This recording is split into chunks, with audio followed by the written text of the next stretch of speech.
ദൈവനാമത്തിന് മഹത്വം ഉണ്ടാവട്ടെ. ഈ ക്വാർട്ടറിലെ 6ാമത്തെ പാഠത്തിലേക്ക് നമുക്ക് കടന്നു വരാം. എല്ലാ പ്രിയ മക്കളെയും സന്തോഷമായിട്ട് ഈ 6ാമത്തെ പാഠത്തിലേക്ക് ഞാൻ സ്വാഗതം ചെയ്യുന്നു. നമുക്കൊന്ന് ദൈവത്തിൻ്റെ വചനം പഠിക്കാം. ദൈവം നമ്മളെ സഹായിച്ച കൃപയ്ക്കായി ദൈവത്തെ സ്തുതിക്കാം. ഇന്നത്തെ പാഠത്തിൻ്റെ തലക്കെട്ട് ക്രിസ്തുവിൽ മാത്രം ആത്മവിശ്വാസം. അതെന്താണ് നമ്മോട് പറയുന്നത് എന്ന് നമുക്ക് മനസ്സിലാക്കാൻ കഴിയും. മനപ്പാഠമാക്കി എടുത്തിരിക്കുന്നത് ഫിലിപ്പിയർ 3-ാം അധ്യായത്തിൻ്റെ 10-11 വാക്യങ്ങളാണ്. അതിൽ രേഖപ്പെടുത്തിയിരിക്കുന്നത് ഇങ്ങനെയാണ്: അവനിൽ ഇരിക്കേണ്ടതിനും അവൻ്റെ മരണത്തോട് അനുഭവപ്പെട്ടിട്ട് അവനെയും അവൻ്റെ പുനരുത്ഥാനത്തിൻ്റെ ശക്തിയെയും അവൻ്റെ കഷ്ടാനുഭവങ്ങളുടെ കൂട്ടായ്മയും അനുഭവിച്ചറിയേണ്ടതിനും ഇങ്ങനെ വല വിധേനയും മരിച്ചവരുടെ ഇടയിൽ നിന്നുള്ള പുനരുത്ഥാനം പ്രാപിക്കണമെന്ന് വെച്ചും ഞാൻ അവൻ്റെ നിമിത്തം എല്ലാം ഉപേക്ഷിച്ച് ചവറ് എന്നെണ്ണുന്നു. ഇത് പൗലോസിൻ്റെ ജീവിതാനുഭവങ്ങളുന്ന അനേക വാക്യങ്ങളിൽ ഒന്നാണ്. എത്രമാത്രം ഈ ലോകത്തിൻ്റെ ജീവിതത്തെ പൗലോസ് അഗണ്യമാക്കിക്കൊണ്ട് കർത്താവിൻ്റെ വിശ്വാസത്തിലും കർത്താവിൻ്റെ രക്ഷയിലും ആശ്രയിച്ചുകൊണ്ട് തൻ്റെ വിശ്വാസ ജീവിതം എത്രമാത്രം താൻ മുറുകെ പിടിച്ചുകൊണ്ട് മുൻപോട്ട് കഷ്ടങ്ങളും പ്രയാസങ്ങളും ദുഃഖങ്ങളും വേദനകളുമൊക്കെ സന്തോഷമായി സ്വീകരിച്ച് കർത്താവിൻ്റെ സന്നിധിയിൽ മറ്റുള്ളതൊക്കെയും തൻ്റെ ജീവിതത്തിൽ ഒന്നുമില്ല എന്ന് മനസ്സിലാക്കിക്കൊണ്ട് ചിന്തിച്ചുകൊണ്ട് ജീവിക്കുന്ന പൗലോസിൻ്റെ ജീവിത അനുഭവത്തെക്കുറിച്ച് കഴിഞ്ഞ ക്ലാസ്സുകൾ നമ്മൾ മനസ്സിലാക്കിയതുപോലെ തന്നെ പ്രത്യേകമായിട്ട് ചില കാര്യങ്ങൾ നമുക്ക് ഈ പാഠത്തിലും നമുക്ക് ചിന്തിക്കുവാൻ കഴിയും. ആ വിശദാംശങ്ങളൊക്കെ നമുക്ക് കടന്നു പോകുന്ന മുമ്പ് ഒരു വാക്ക് പ്രാർത്ഥിക്കാം. അടയങ്ങളെ സ്നേഹിക്കുന്ന ഞങ്ങളുടെ വാഴ്ത്തപ്പെട്ട കർത്താവേ, അടയങ്ങൾക്ക് വീണ്ടും അവിടുത്തെ വചനം ഒന്നിച്ച് പഠിക്കുവാൻ അവിടുന്ന് ഒരുക്കി തന്ന ഈ സമയത്തിനായി സ്തുതിക്കുന്നു. അവിടുത്തെ വചനം അടയങ്ങൾ പഠിക്കുമ്പോൾ അവിടുത്തെ തിരുസാന്നിധ്യം അടയങ്ങളുടെ കൂടെ ഇരിക്കണം. ചിന്തിക്കുന്ന കാര്യങ്ങളൊക്കെ അടയങ്ങളുടെ ആത്മജീവിതത്തിന് പ്രയോജനമുള്ള തീരുവാൻ അവിടുന്നുണ്ടെങ്കിൽ സഹായിക്കണം. ഈ പാഠനത്തെ സംബന്ധിക്കുന്ന എല്ലാ നിന്റെ മക്കളെയും അവിടുത്തെ കൃപയാൽ അവിടുന്ന് കാത്തുകൊള്ളും പരിപാലിക്കണം. അവിടുത്തെ നന്മകളായി നിറയ്ക്കണം. മനോമത്തെ കഥാവ് എടുക്കണം. അടയങ്ങളൊക്കെ ആ ജീവനത്തിന് ശാം ചോദിക്കുമ്പോൾ കൃപയുടെ നല്ല ദൈവമേ, ആമേൻ.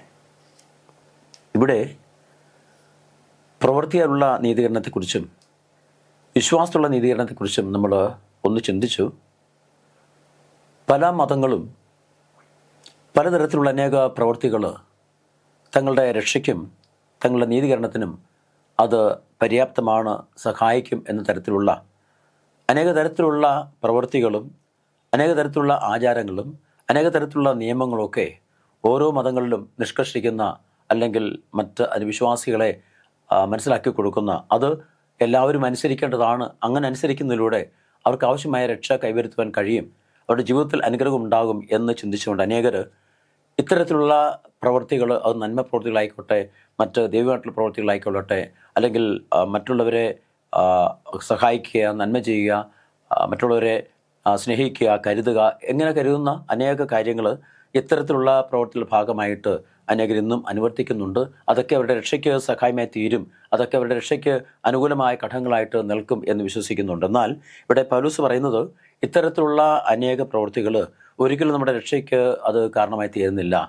മറിച്ച് നമ്മുടെ വിശ്വാസമാണ് നമ്മുടെ രക്ഷയിലേക്ക് നമ്മളെ നയിക്കുന്നത്. അതുകൊണ്ട് തന്നെ പരിച്ഛേദനയെക്കുറിച്ച് പ്രത്യേകിച്ച് പൗലോസ് എടുത്ത് പറയുന്നു. പരിച്ഛേദനയുള്ള പ്രവൃത്തികൾ തങ്ങളുടെ രക്ഷയ്ക്ക് കാരണമാകുമെന്ന് കരുതുന്ന അതിനുള്ള സാധ്യതകളെ കർത്താവായ യേശു ക്രിസ്തുവിൻ്റെ വിശ്വാസമുള്ള നീതീകരണമാണ് പ്രധാനപ്പെട്ട കാരണം. ഈ പ്രവൃത്തികളോ ഇങ്ങനെയുള്ള ആചാരങ്ങളോ ഇത്തരത്തിലുള്ള സമ്പ്രദായങ്ങളോ അല്ല എന്ന് ഒരിക്കൽ കൂടി എടുത്തു പറഞ്ഞുകൊണ്ട് വിശ്വാസത്തിലുള്ള നീതീകരണം ആണ് നമ്മുടെ രക്ഷയിലേക്ക് വഴി നടത്തുന്നതെന്നും ആ വിശ്വാസം ദൈവത്തിൻ്റെ ഒരു ദാനമാകുന്നെന്നും ആ വിശ്വാസം നമുക്ക് പ്രാപിച്ചുകൊണ്ട് ആ വിശ്വാസമുള്ള നീതീകരണം നമ്മൾ സ്വീകരിക്കുമ്പോൾ പ്രാപിക്കുമ്പോഴാണ് നമ്മൾ യഥാർത്ഥമായിട്ട് ദൈവത്തിൻ്റെ നീതിയിലേക്ക് കടന്നു വരുന്നതും ദൈവത്തിൻ്റെ മക്കളായിട്ട് നമുക്ക് ആ നീതിയിൽ ജീവിക്കാൻ കഴിയുകയും ചെയ്യുന്നത് എന്ന് നമ്മൾ മനസ്സിലാക്കുന്നു. മാത്രമല്ല ഈ പ്രൊട്ടസ്റ്റൻ്റ് നവീകരണത്തിൻ്റെ ആരംഭം തന്നെ, ഉത്ഭവം തന്നെ ഈ ഒരു ആശയത്തിൽ നിന്നാണ്, വിശ്വാസത്തിലുള്ള നീതീകരണം. നമുക്കറിയാം അത് എത്രമാത്രം വിശ്വാസ ജീവിതത്തിൽ ഒരു വിപ്ലവം സൃഷ്ടിക്കുവാനും മാറ്റം സൃഷ്ടിക്കുവാനും അനേകരെ ദൈവത്തിൻ്റെ വചനം ആഴമായി പഠിക്കുവാനും മനസ്സിലാക്കുവാനും ചിന്തിക്കുവാനും അനേക കാര്യങ്ങൾ പുതുതായിട്ട് മനസ്സിലാക്കാനുള്ളൊരു പ്രേരണ, ഒരു താല്പര്യം മനുഷ്യരിൽ ഉണ്ടാക്കിയത് അല്ലെങ്കിൽ മനുഷ്യൻ ഉണർത്തിയത് ഈ ഒരു ആശയമാണ് നമുക്ക് മനസ്സിലാക്കാൻ സാധിക്കും. അതുകൊണ്ട് ഇവിടെ പൗലോസ് പറയുന്നു, നമ്മുടെ വിശ്വാസത്തിൻ്റെ നായകനും പൂർത്തിവരുത്തനുമായ യേശുവിലേക്ക് നമ്മൾ നോക്കുക. നമ്മുടെ വിശ്വാസം പൂർത്തീകരിക്കുവാനും നമ്മെ ദൈവത്തിൻ്റെ നീതി നിലനിർത്തുവാനും കർത്താവ് യേശു ക്രിസ്തുവിലുള്ള വിശ്വാസം മാത്രമാണ് നമ്മളെ സഹായിക്കുന്നത്.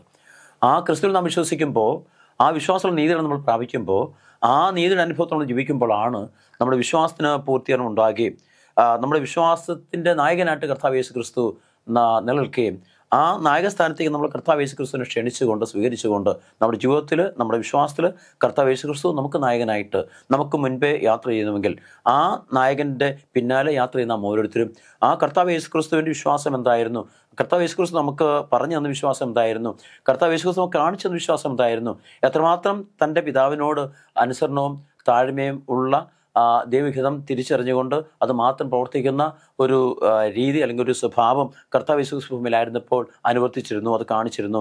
അത്തരത്തിലുള്ള ഒരു പൂർണ്ണ അനുസരണവും താഴ്മയും വിശ്വാസവും നമുക്ക് കർത്താവ് യേശു ക്രിസ്തുവിൽ ഉണ്ടാകുമ്പോഴാണ് നാം തീർച്ചയായിട്ടും ആ വിശ്വാസത്തിലുള്ള നീതീകരണത്തിൻ്റെ അനുഭവത്തിലേക്ക് നമ്മൾ കടന്നു വരുന്നത്. ആ ഒരു നീതീകരണം കർത്താവിനാൽ ലഭിക്കുമ്പോഴാണ് നമ്മൾ തീർച്ചയായിട്ടും ദൈവത്തിൻ്റെ മക്കളായിട്ട് മാറുന്നത് എന്ന് എബ്രായ ലേഖനം 12:2 നമ്മളെ സൂചിപ്പിക്കുന്നു.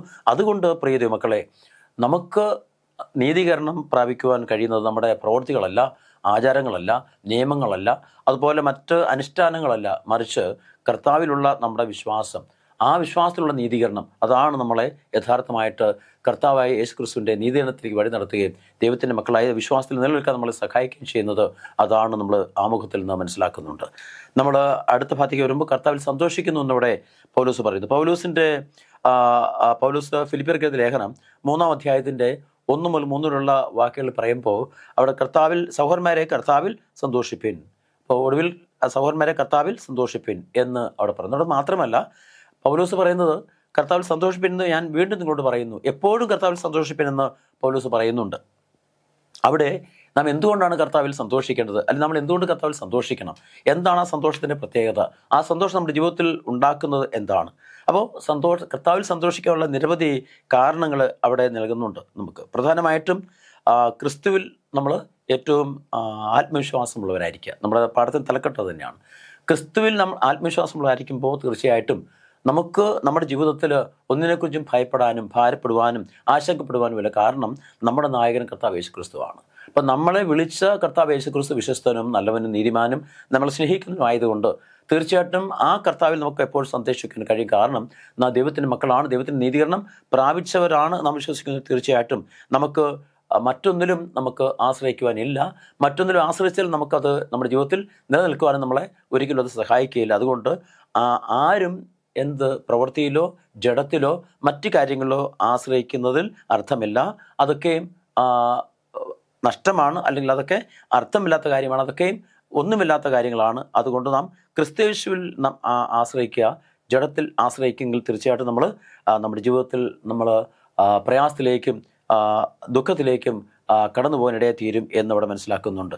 അതുകൊണ്ട് ജഡത്തിൽ ആശ്രയിക്കരുത് എന്ന് പൗലോസ് പറയുന്നു. അതിലുപരിയായിട്ട് കർത്താവിൽ നമ്മൾ ആശ്രയിക്കുക, കർത്താവിലേക്ക് കടന്നു വരിക, കർത്താവിൻ്റെ വിശ്വാസത്തിൽ നാം ജീവിക്കുക.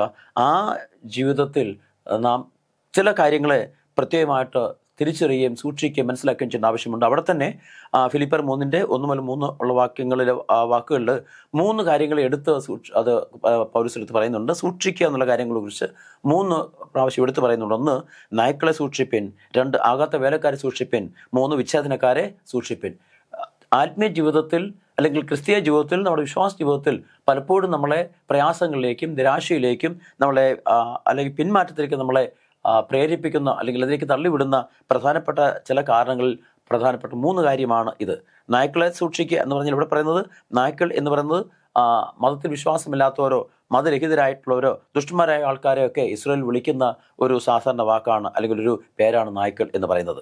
അതുപോലെ വ്യാജ അധ്യാപകർ, അല്ലെങ്കിൽ വ്യാജ ഉപദേഷ്ടാക്കന്മാർ, അല്ലെങ്കിൽ ദുഷ്ടവേലക്കാർ, അല്ലെങ്കിൽ ദൈവത്തിൻ്റെ വേല ശരിയായി ചെയ്യുവാൻ കഴിയാത്തവർ, ശരിയായി ചെയ്യാത്തവർ, അങ്ങനെ പ്രവർത്തിക്കുന്ന ആൾക്കാരെ, അപ്പോൾ അവരെയൊക്കെ ആകാത്ത വേലക്കാർ എന്ന് പറയാം. വിച്ഛേദനക്കാരെന്ന് പറഞ്ഞാൽ പ്രയാസങ്ങൾ ഉണ്ടാക്കുന്നവർ, വേർതിരിവുണ്ടാക്കുന്നവർ, നിരവധി വിരുദ്ധമായ ആശയങ്ങൾ കൊണ്ടുവരുന്നവർ, അത് പ്രചരിപ്പിക്കുന്നവർ, അത് സഭയിലായാലും സമൂഹത്തിലായാലും അത് കൊണ്ടുവന്ന് മറ്റുള്ള ആൾക്കാരെ ആശയക്കുഴപ്പത്തിലാക്കുകയും അങ്ങനെ ഭിന്നത ഉണ്ടാക്കുകയും ചെയ്യുന്ന വ്യക്തികൾ, അല്ലെ അങ്ങനെയുള്ള ആശയങ്ങൾ പ്രചരിപ്പിക്കുന്നവരുടെ വക്താക്കളായിട്ട് അനേകർ പലപ്പോഴും അന്നത്തെ കാലഘട്ടത്തിലും ഇന്നത്തെ കാലഘട്ടത്തിലും നമുക്ക് സഭയിലായാലും സമൂഹത്തിലായാലും കാണുവാൻ കഴിയും. അതുകൊണ്ട് തന്നെ അവരെ സൂക്ഷിപ്പിനെന്ന് പൗലോസ് പ്രത്യേകമായിട്ട് പറയുകയാണ്.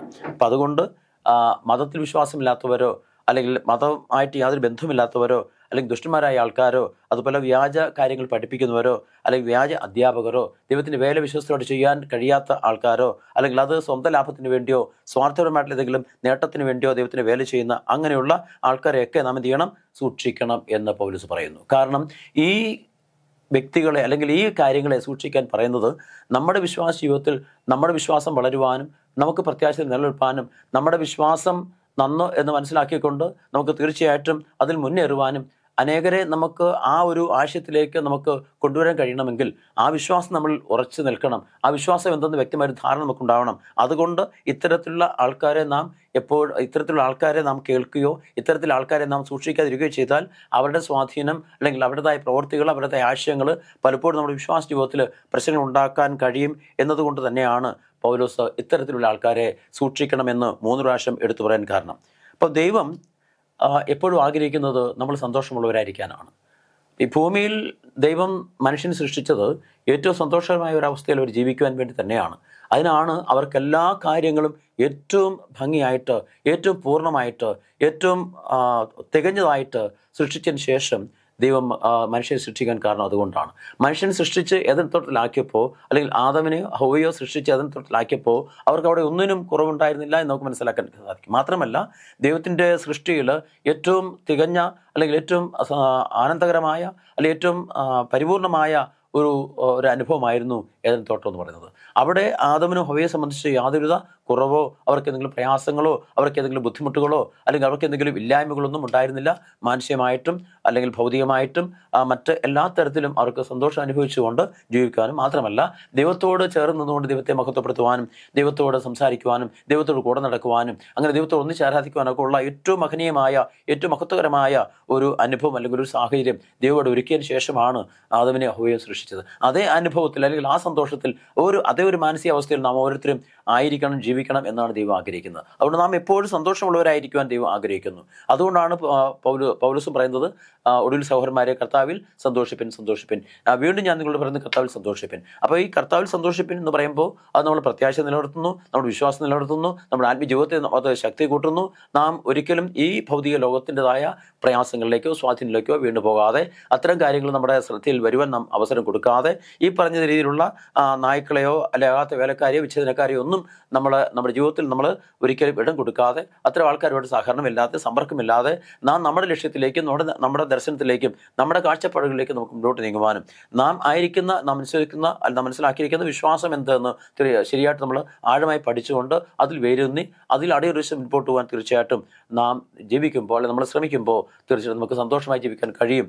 ദൈവത്തിൻ്റെ വചനം പഠിക്കുക എന്ന് പറയുന്നത് നമ്മൾ സന്തോഷമാണ്. ദൈവത്തെ ആരാധിക്കുക എന്ന് പറയുന്നത് സന്തോഷമാണ്. ദൈവത്തിൽ മാത്രം നമ്മൾ വിശ്വാസം അർപ്പിക്കുക എന്നുള്ള സന്തോഷമാണ്. ദൈവത്തിൽ പൂർണ്ണമായിട്ട് നമ്മളെ തന്നെ ഏൽപ്പിച്ചു കൊടുക്കുമ്പോൾ സന്തോഷമാണ്. കാരണം നമുക്ക് നമ്മളെ പൂർണ്ണമായിട്ടും സൂക്ഷിക്കുവാനും കരുതുവാനും പരിപാലിക്കുവാനും സഹായിക്കാനും ഒരു ആളുണ്ട്, അല്ലെങ്കിൽ നമുക്കൊരു ദൈവം ഉണ്ട് എന്ന് പറയുമ്പോൾ അത് നമുക്ക് നൽകുന്ന ആത്മവിശ്വാസം വളരെ കൂടുതലാണ്.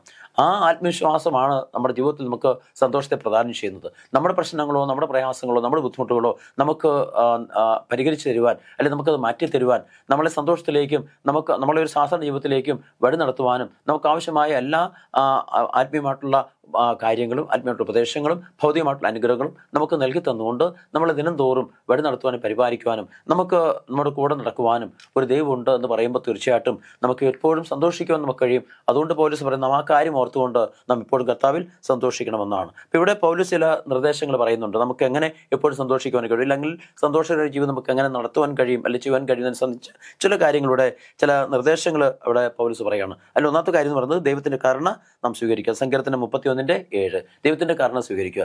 ദൈവത്തിൻ്റെ കരുണയിൽ ജീവിക്കുമ്പോൾ തീർച്ചയായിട്ടും ആ കരുണ എന്താണെന്ന് മനസ്സിലാക്കുവാനും അത് അനുഭവിക്കുവാനും ആ കരുണയിൽ നമുക്ക് ജീവിക്കുകയും ചെയ്യുമ്പോൾ തീർച്ചയായിട്ടും നാം എത്രമാത്രം ദൈവമായിട്ട് ബന്ധപ്പെട്ടും ദൈവത്തിൻ്റെ മക്കളും ആണ് എന്നുള്ള തിരിച്ചറിവ് നമ്മുടെ ജീവിതത്തിൽ ഉണ്ടാക്കുന്ന ഒരു മാറ്റം വളരെ വലുതാണ് എന്ന് അനുഭവത്തിലൂടെ മനസ്സിലാക്കി കൊണ്ടാണ് പൗലോസ് അത് എടുത്തു പറയാൻ കാരണം. ദൈവത്തിൻ്റെ കരുണ സ്വീകരിക്കുക. പിന്നെ 2, അവൽ നമ്മുടെ വിശ്വാസം അർപ്പിക്കുക. സങ്കീർത്തനം 5:11 ദൈവത്തിൽ നമ്മുടെ വിശ്വാസം നാം അർപ്പിക്കുക. തീർച്ചയായിട്ടും നമുക്ക് മറ്റ് ആരിലും നമുക്ക് വിശ്വാസം അർപ്പിക്കാൻ കഴിയില്ല. നമുക്ക് ഈ ലോകത്തിലെ മറ്റ് വ്യക്തികളിലോ ഈ ലോകത്തിലെ നേതാക്കന്മാരിലോ അല്ലെങ്കിൽ നമ്മുടെ ആത്മീയ നേതൃത്വത്തിലോ അല്ലെങ്കിൽ നമ്മുടെ ബന്ധുക്കളിലോ അല്ലെങ്കിൽ നമ്മുടെ സുഹൃത്തുക്കളിലോ ഒന്നും നമുക്ക് എന്ത് ചെയ്യില്ല, പൂർണ്ണമായിട്ട് വിശ്വാസം അർപ്പിക്കാൻ നമുക്ക് കഴിയില്ല. തീർച്ചയായിട്ടും നമുക്കറിയാം അവരൊക്കെയും ബലഹീന മനുഷ്യരാണ്, അവരൊക്കെ കുറവുള്ളവരാണ്, അവരൊക്കെ ജീവിതത്തിൽ പ്രശ്നങ്ങളും പ്രയാസങ്ങളും അനുഭവിക്കുന്നവർ തന്നെയാണ് നമുക്കറിയാം. അതുകൊണ്ട് തന്നെ ഒരു വ്യക്തിയുടെ പ്രയാസങ്ങളോ പ്രശ്നങ്ങളോ പരിഹരിക്കുവാനോ അവർക്ക് വേണ്ട മറ്റൊരു നിർദ്ദേശങ്ങൾ കൊടുക്കുവാനോ അവരെ സന്തോഷത്തിലേക്ക് വഴി നടത്തുവാനോ അവർക്കൊരു സമാധാനം നൽകുവാനോ മറ്റു മനുഷ്യർക്ക് ആർക്കും കഴിയില്ല എന്നുള്ളതുകൊണ്ടാണ് നിങ്ങൾ മനുഷ്യപുത്രന്മാരിൽ ആശ്രയിക്കരുത്, പ്രഭുക്കന്മാരിൽ മനുഷ്യപുത്രരിൽ ആശ്രയിക്കരുത് എന്ന് ദൈവത്തിന് വചനം പറയാൻ കാരണം അതുകൊണ്ട് തന്നെ. കാരണം അവർക്കാർക്കും നമുക്ക് ആവശ്യമായ ഒരു സമാധാനമോ സന്തോഷമോ നമുക്ക് ആവശ്യമായ ഒരു ആത്മീയമായിട്ടുള്ള ഒരു വെളിച്ചമോ നൽകുവാൻ കഴിയില്ല എന്നുള്ളത് കൊണ്ട് തന്നെ എന്നാൽ നമ്മുടെ വിശ്വാസം ദൈവത്തിൽ അർപ്പിക്കുക. പിന്നെ നമ്മുടെ അനുഗ്രഹങ്ങൾ സ്വീകരിക്കുക. സങ്കീർത്തനം 9:14 പറയുന്നതാണ് നമ്മുടെ അനുഗ്രഹങ്ങൾ. ദൈവം നമുക്ക് ഒരുക്കുന്ന അനേക അനുഗ്രഹങ്ങളുണ്ട്. തീർച്ചയായിട്ടും ദൈവം തൻ്റെ കുഞ്ഞുങ്ങൾക്ക് അനുഗ്രഹങ്ങൾ നൽകുവാൻ എപ്പോഴും സന്തോഷമുള്ള ദൈവമാണ്. ആ അനുഗ്രഹങ്ങൾ നമുക്ക് വേണ്ടി ദൈവം ഒരുക്കിയിട്ടുണ്ട്. പക്ഷെ പലപ്പോഴും നമുക്ക് ഒരുക്കുന്ന അനുഗ്രഹങ്ങൾ തിരിച്ചറിയുവാനും ആ അനുഗ്രഹങ്ങൾ നമ്മുടെ ജീവിതത്തിൽ പ്രാപിക്കുവാനും ആ അനുഗ്രഹങ്ങൾ പ്രാപിച്ചുകൊണ്ട് നന്ദിയുള്ളവരെ നമുക്ക് ജീവിക്കാനും പലപ്പോഴും കഴിയാതെ വരുമ്പോഴാണ് നമ്മുടെ ജീവിതത്തിൽ നിരാശയും പ്രയാസങ്ങളും വേദനകളൊക്കെ ഉണ്ടാകുന്നത്. ആ അവസ്ഥയിൽ നമുക്ക് മാറണമെങ്കിൽ തീർച്ചയായിട്ടും നമ്മുടെ അനുഗ്രഹങ്ങൾ തിരിച്ചറിയുവാനും ആ അനുഗ്രഹങ്ങൾ പ്രാപിക്കുവാനും ആ അനുഗ്രഹങ്ങൾക്ക് നന്ദിയുള്ളവരെ നമുക്ക് ഇപ്പോഴും ജീവിക്കാൻ കഴിയുമ്പോഴാണ് തീർച്ചയായിട്ടും നമ്മൾ യഥാർത്ഥ ദൈവത്തിൻ്റെ മക്കളായിട്ട് നമ്മൾ മാറുന്നത് എന്ന് നമ്മൾ ഓർക്കുക. അത് മാത്രമല്ല ശബദ് ഉൾപ്പെടെയുള്ള ദൈവത്തിൻ്റെ വചനം അനുസരിക്കുക, ആ വചനത്തിൽ വിശ്വസിക്കുക. പിന്നെ നമ്മുടെ കുഞ്ഞുങ്ങളെ നമ്മൾ ദൈവഭക്തി ഉള്ള മക്കളായിട്ട് വളർത്തുക. സങ്കീർത്തനം 23:24-25. അപ്പം ഇത്തരം കാര്യങ്ങൾ അല്ലെങ്കിൽ ഈ പൗലോസ് നിർദ്ദേശിക്കുന്ന ഇത്രയും കാര്യങ്ങൾ നമ്മുടെ ജീവിതത്തിൽ നാം ചെയ്യുമ്പോൾ തീർച്ചയായിട്ടും പ്രിയ ദൈവമക്കളെ നമുക്ക് കർത്താവിൽ എപ്പോഴും സന്തോഷിക്കുവാൻ കഴിയും. ആ ഒരു സന്തോഷം നമ്മുടെ ജീവിതത്തിൽ അനുഭവിക്കുവാൻ തീർച്ചയായിട്ടും നാം ദൈവത്തോട് പ്രാർത്ഥിക്കുക.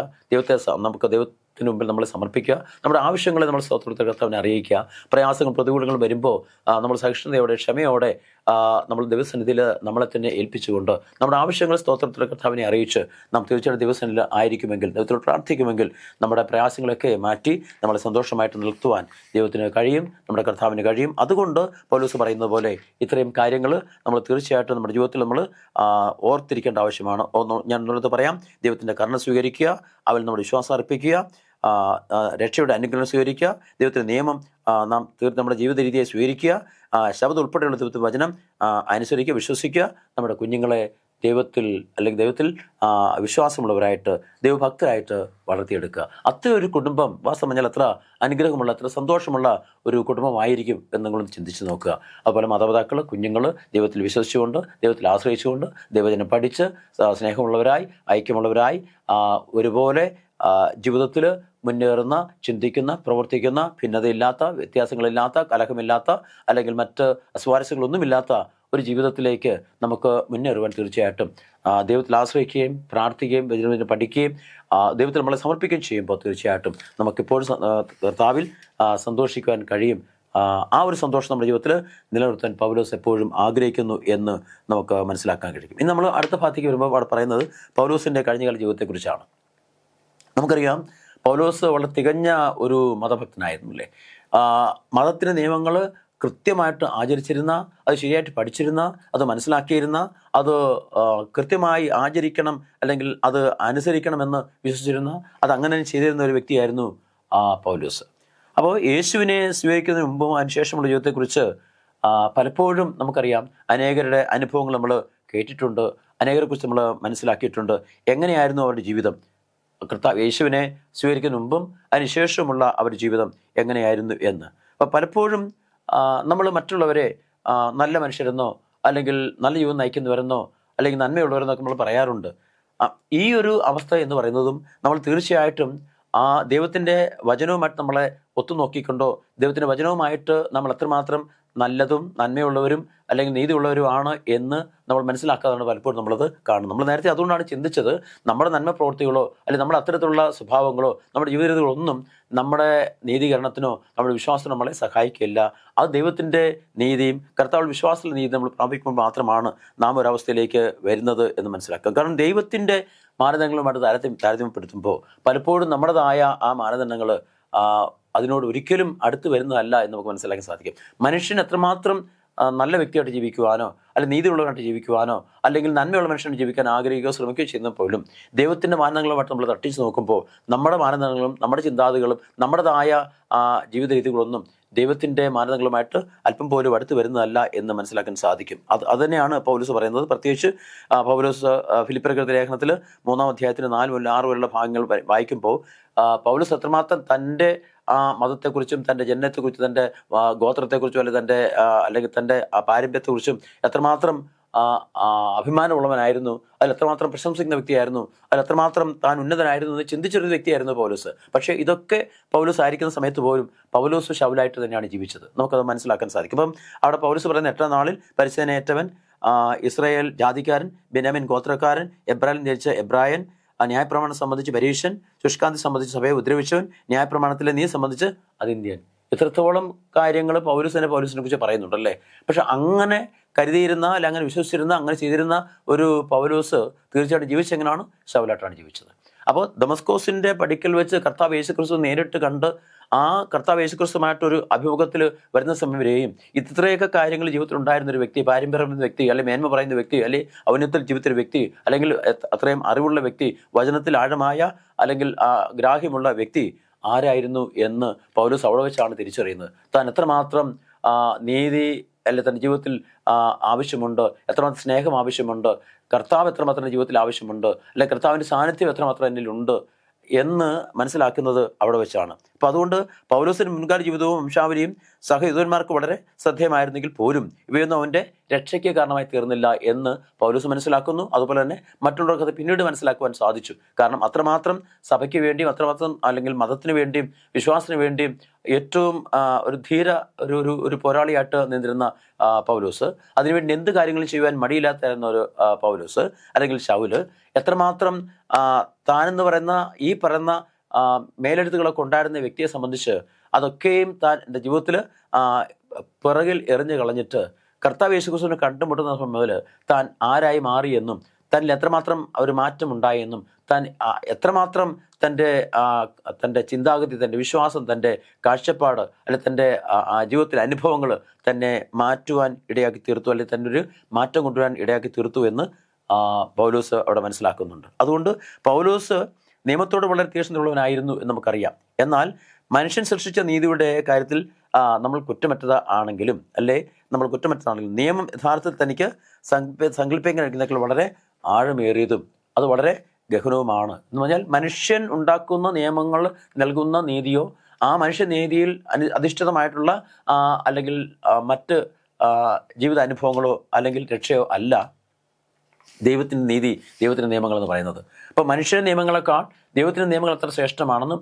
എത്രമാത്രം അത് ഉന്നതമായതാണെന്നും എത്രമാത്രം അത് സ്വർഗീയമാണ് എന്നും പൗലോസിന് മനസ്സിലാക്കാൻ സാധിച്ചത് ദമസ്കോസിൻ്റെ അനുഭവത്തിൽ വെച്ചാണ്.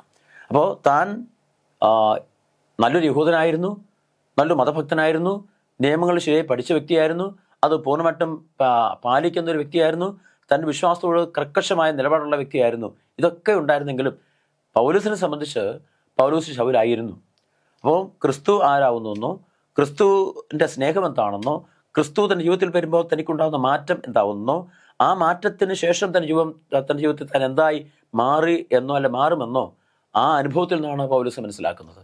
അവിടെ വെച്ചാണ് നീ ആരാവുന്നു കർത്താവേ എന്ന് ചോദിക്കുവാൻ പൗലോസിന് ഇടയായിത്തീരുന്നത്. നീ ഉപദ്രവിക്കുന്ന ക്രിസ്തു ഞാനാവുന്നു എന്ന് കർത്താവ് യേശു ക്രിസ്തു പൗലോസിനോട് പറയുമ്പോൾ, അല്ലെങ്കിൽ ശൗലിനോട് പറയുമ്പോൾ, അവൻ്റെ അല്പസമയത്തേക്ക് അവിടെ അന്ധനായിട്ട് അവൻ്റെ കണ്ണുകളുടെ കാഴ്ച നഷ്ടപ്പെട്ട് തപ്പി നടക്കുന്ന അനുഭവം അവനുണ്ടായി. അപ്പോൾ എത്രമാത്രം ഔന്നത്യത്തിൽ ജീവിക്കുന്ന, പ്രാഗൽഭ്യത്തിൽ ജീവിക്കുന്ന, അധികാരത്തോടെ ജീവിക്കുന്ന, അല്ലെങ്കിൽ അത്രമാത്രം സ്വാധീനമുള്ള, അത്രമാത്രം പാണ്ഡിത്യമുള്ള ഒരു വ്യക്തിയായിരുന്നെങ്കിൽ പോലും താൻ ഒന്നുമല്ലാത്തവനായിട്ട് സകലം നഷ്ടപ്പെട്ട് മറ്റുള്ളവരുടെ കൈ പിടിച്ച് നടക്കേണ്ട ഒരവസ്ഥയിലേക്ക് പൗലോസ് മാറിയെങ്കിൽ ആ പൗലോസ് എന്ന് പറയുന്ന വ്യക്തി തൻ്റെ ജീവിതത്തിൽ മാറ്റത്തിൻ്റെ ഒരു വഴിത്തിരിവായിട്ട് അവിടെ നിൽക്കുമ്പോൾ കർത്താവ് യേശുക്രിസ്തു തൻ്റെ ജീവിതത്തിലേക്ക് കടന്നു വന്ന്, അല്ലെ കർത്താവ് യേശുക്രിസ്തുവിനെ താൻ കണ്ട് തൻ്റെ ജീവിതത്തിൽ എത്രമാത്രം തനിക്ക് മാറുവാൻ, അല്ലെ താൻ ഒരു പുതിയ വ്യക്തിയായിട്ട് മാറുവാൻ കഴിഞ്ഞു എന്നവിടെ പൗലോസ് മനസ്സിലാക്കി തീർക്കണം. അപ്പോൾ അവിടെ പറയുന്നത് ക്രിസ്തുവിനെ കൂടാതെ താൻ അതിൻ്റെ മുമ്പാകെ കുറ്റം വിധിക്കപ്പെട്ടവനാണെന്നും പൗലോസ് മനസ്സിലാക്കി. അല്ലെങ്കിൽ ക്രിസ്തു ഇല്ലാത്ത ഒരു ജീവിതം എന്ന് പറയുമ്പോൾ തീർച്ചയായിട്ടും നമ്മുടെ ജീവിതത്തിൽ നമുക്കൊന്നുമില്ല.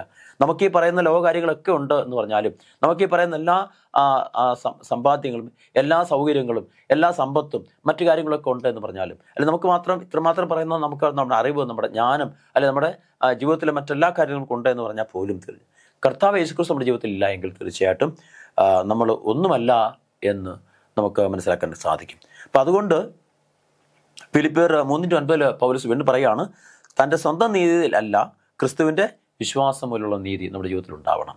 നാം നീതീകരിക്കപ്പെടണം. അത് ഏറ്റവും ആവശ്യമാണ്, അല്ലേ? ഒരു നീതീകരണ അനുഭവത്തിലൂടെ അല്ലാതെ ഒരു വ്യക്തിക്കും കർത്താവ് യേശു ക്രിസ്തുവിൻ്റെ അല്ലെങ്കിൽ സന്നിധിയിലേക്ക് കർത്താവ് യേശു ക്രിസ്തുവിൻ്റെ മക്കളായിട്ട് മാറാൻ കഴിയില്ല. കാരണം കർത്താവിൻ്റെ നീതി നമ്മൾ പ്രാപിക്കുമ്പോൾ മാത്രമാണ്, ആ നീതീകരണത്തിൽ നമ്മൾ കടന്നു വരുമ്പോഴാണ് നമ്മൾ ദൈവത്തിൻ്റെ മക്കളായിട്ട് നമുക്ക് മാറാൻ കഴിയുന്നത്. അപ്പം അതുകൊണ്ട് സ്വന്തം നീതിയല്ല. അപ്പം പൗലോസ് അല്ലെ ശൗലായിട്ട് ജീവിക്കുന്ന സമയത്ത് പൗലോസിൻ്റെ നീതിയായിരുന്നു പൗലോസ് അവലംബിച്ചത്, അല്ലെങ്കിൽ മനുഷ്യനുണ്ടാക്കിയ നിയമത്തിൻ്റെതായ ആ നീതിയായിരുന്നു പൗലോസ് അവലംബിച്ചത്, അല്ലെങ്കിൽ പൗലോസ് നിർവചിച്ച ആ നിർവചനമായിരുന്നു പൗലോസിന് അവലംബമായി തീർന്നത്, അല്ലെങ്കിൽ പൗലോസ് അതിൽ നിന്ന് എന്താണ് ഉത്തരം അല്ലെങ്കിൽ കണ്ടെത്തിയിരുന്നത് അതായിരുന്നു പൗലോസ് ആശ്രയിച്ചിരുന്നത്. പക്ഷേ അതല്ല നീതിയെന്നും, അതല്ല യഥാർത്ഥ സ്നേഹമെന്നും, അതല്ല മാനസാന്തരമെന്നും, അതല്ല ക്രിസ്തു ആഗ്രഹിക്കുന്നതെന്നും പൗലോസിന് മനസ്സിലാക്കാൻ സാധിച്ചത് കർത്താവ് യേശു ക്രിസ്തുവിന് മുഖാമുഖം ആ ദമസ്കോസിൻ്റെ അനുഭവത്തിൽ കാണുമ്പോഴാണ്. അപ്പം അവിടെയാണ് പൗലോസ് യഥാർത്ഥത്തിൽ താൻ എന്താണ്, താൻ ആരാണ് എന്ന് തിരിച്ചറിഞ്ഞത്. അപ്പോൾ അതുവരെ ഉണ്ടായിരുന്ന പൗലോസ് തൻ്റെ ജീവിതത്തിൽ എന്തായിരുന്നുവോ അതിൽ നിന്ന് എത്രയോ വ്യത്യസ്തമായ ഒരു അനുഭവത്തിലാണ് പൗലോസ് അവിടുന്ന് തൻ്റെ ജീവിതം മുൻപോട്ട് പോകുന്നത്. ആ തിരിച്ചറിവാണ് ഇത്രയും കാര്യങ്ങൾ തൻ്റെ ലേഖനത്തിലൂടെ, തൻ്റെ ഉപദേശത്തിലൂടെ ദൈവത്തിൻ്റെ മക്കളോട് അല്ലെങ്കിൽ ദൈവത്തിൻ്റെ കുഞ്ഞുങ്ങളോട് പറയുവാൻ പൗലോസിനെ പ്രാപ്തമാക്കിയതും പൗലോസിനെ അതിനു വേണ്ടിയുള്ള ധൈര്യം നൽകിയതും അതാണ് എന്ന് നമുക്ക് മനസ്സിലാക്കാൻ സാധിക്കും. അടുത്ത ഭാഗത്തേക്ക് വരുമ്പോൾ പ്രധാനപ്പെട്ട കാര്യങ്ങൾ നമ്മൾ ചിന്തിക്കുന്നു. അവിടെ നമ്മൾ മനസ്സിലാക്കുന്നത് പൗലോസിനെ അഹങ്കാരിയാക്കിയ കാര്യങ്ങൾ വിശ്വാസത്തിന് തടസ്സങ്ങളായിരുന്നു. നമുക്കറിയാം പൗലോസ് മതപരമായിട്ട് ഏറ്റവും ഉന്നതിയിൽ ജീവിച്ച ഒരു വ്യക്തിയായിരുന്നു എന്ന് പൗലോസ് വിശ്വസിച്ചിരുന്നു. അതുപോലെ അന്നത്തെ സമൂഹത്തിലെ മറ്റുള്ളവരും വിശ്വസിച്ചിരുന്നു. അപ്പം അവിടെ നമ്മൾ മനസ്സിലാക്കുന്നത് പൗലോസ് തൻ്റെ ക്രിസ്തുവിനെ കണ്ടെത്തിന് മുമ്പുള്ള ജീവിതവും അതിനുശേഷമുള്ള ജീവിതത്തെ അവിടെ ചില ഈ കണക്കിൻ്റെ രീതിയിൽ, അല്ലെങ്കിൽ ഒരു കണക്കിൻ്റെ അടിസ്ഥാനത്തിൽ അത് നഷ്ടമൊന്നും ലാഭമൊന്നും ഒക്കെ അവിടെ രേഖപ്പെടുത്തുകയാണ്. മറ്റൊന്നുമല്ല, കർത്താവ് യേശു ക്രിസ്തുവിനെ കണ്ടെത്തിന് മുമ്പുള്ള തൻ്റെ ജീവിതത്തിൽ എത്രമാത്രം അത് നഷ്ടമാണ് ഉണ്ടാക്കിയത്, അല്ലെങ്കിൽ നഷ്ടമായിരുന്നു എന്നും, കർത്താവിനെ കണ്ടതിന് ശേഷമുള്ള തൻ്റെ ജീവിതം എത്രമാത്രം അത് ക്രിസ്തുവിൽ ലാഭമാണ് എന്ന് പൗലോസ് ചിന്തിക്കുകയാണ്. അപ്പോൾ തനിക്ക് അതിനുമുമ്പ് എത്രമാത്രം കാര്യങ്ങളുണ്ടായിരുന്നു അല്ലേ ജീവിതത്തിൽ പറയുവാൻ, പ്രശംസിക്കുവാൻ, എണ്ണി പറയുവാൻ, അല്ലെ അഭിമാനിക്കുവാൻ, എടുത്തു പറയുവാൻ, മറ്റുള്ള സംസാരിക്കുവാൻ അനേക കാര്യങ്ങൾ പൗലോസ് ഉണ്ടായിരുന്നു. പക്ഷേ പൗലോസ് കർത്താവ് യേശുവിനെ കണ്ട്, കർത്താവിനെ അഭിമുഖമായിട്ട് കണ്ട്, കർത്താവിൻ്റെ ശബ്ദം കേട്ട് കഴിഞ്ഞപ്പോൾ പൗലോസ് യഥാർത്ഥത്തിൽ താൻ ആരാണെന്ന് മനസ്സിലാക്കിയപ്പോൾ താൻ മുമ്പിലുള്ള ജീവിതമൊക്കെ ഒന്നുമല്ലായിരുന്നു, താൻ ചെയ്തതും താൻ വിശ്വസിച്ചതും താൻ കരുതിയതും താൻ മനസ്സിലാക്കിയതും ഒക്കെ വെറും നിരർത്ഥകമായ കാര്യങ്ങളായിരുന്നു എന്ന് പൗലോസ് തിരിച്ചറിയാൻ കഴിയുന്നതുകൊണ്ടാണ് അതൊക്കെ നഷ്ടമായി അല്ലെങ്കിൽ നഷ്ടമാണ് എന്ന് പൗലോസിനെ മനസ്സിലാക്കാൻ കാരണം. എന്നാൽ ആ നഷ്ടത്തെക്കുറിച്ച് പൗലോസിന് പ്രയാസമുണ്ടായിരുന്നില്ല, വേദനയില്ലായിരുന്നു, നിരാശ ഉണ്ടായിരുന്നില്ല.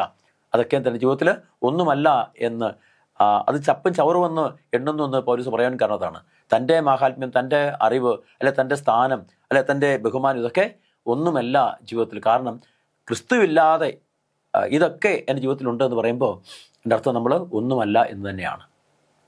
അതുകൊണ്ട് ഓരോ മനുഷ്യനും ഒരു ആത്മീയ കണക്ക് പുസ്തകമുണ്ട്, അല്ലേ? ഓരോരുത്തർക്കും ഉണ്ട് ആത്മീയ കണക്ക് പുസ്തകം. ആ കണക്ക് പുസ്തകത്തിൽ നമുക്ക് എത്രമാത്രം കാര്യങ്ങൾ കാണുവാൻ കഴിയും, നമുക്ക് എന്തൊക്കെ കാര്യങ്ങൾ രേഖപ്പെടുത്തുവാൻ കഴിയും.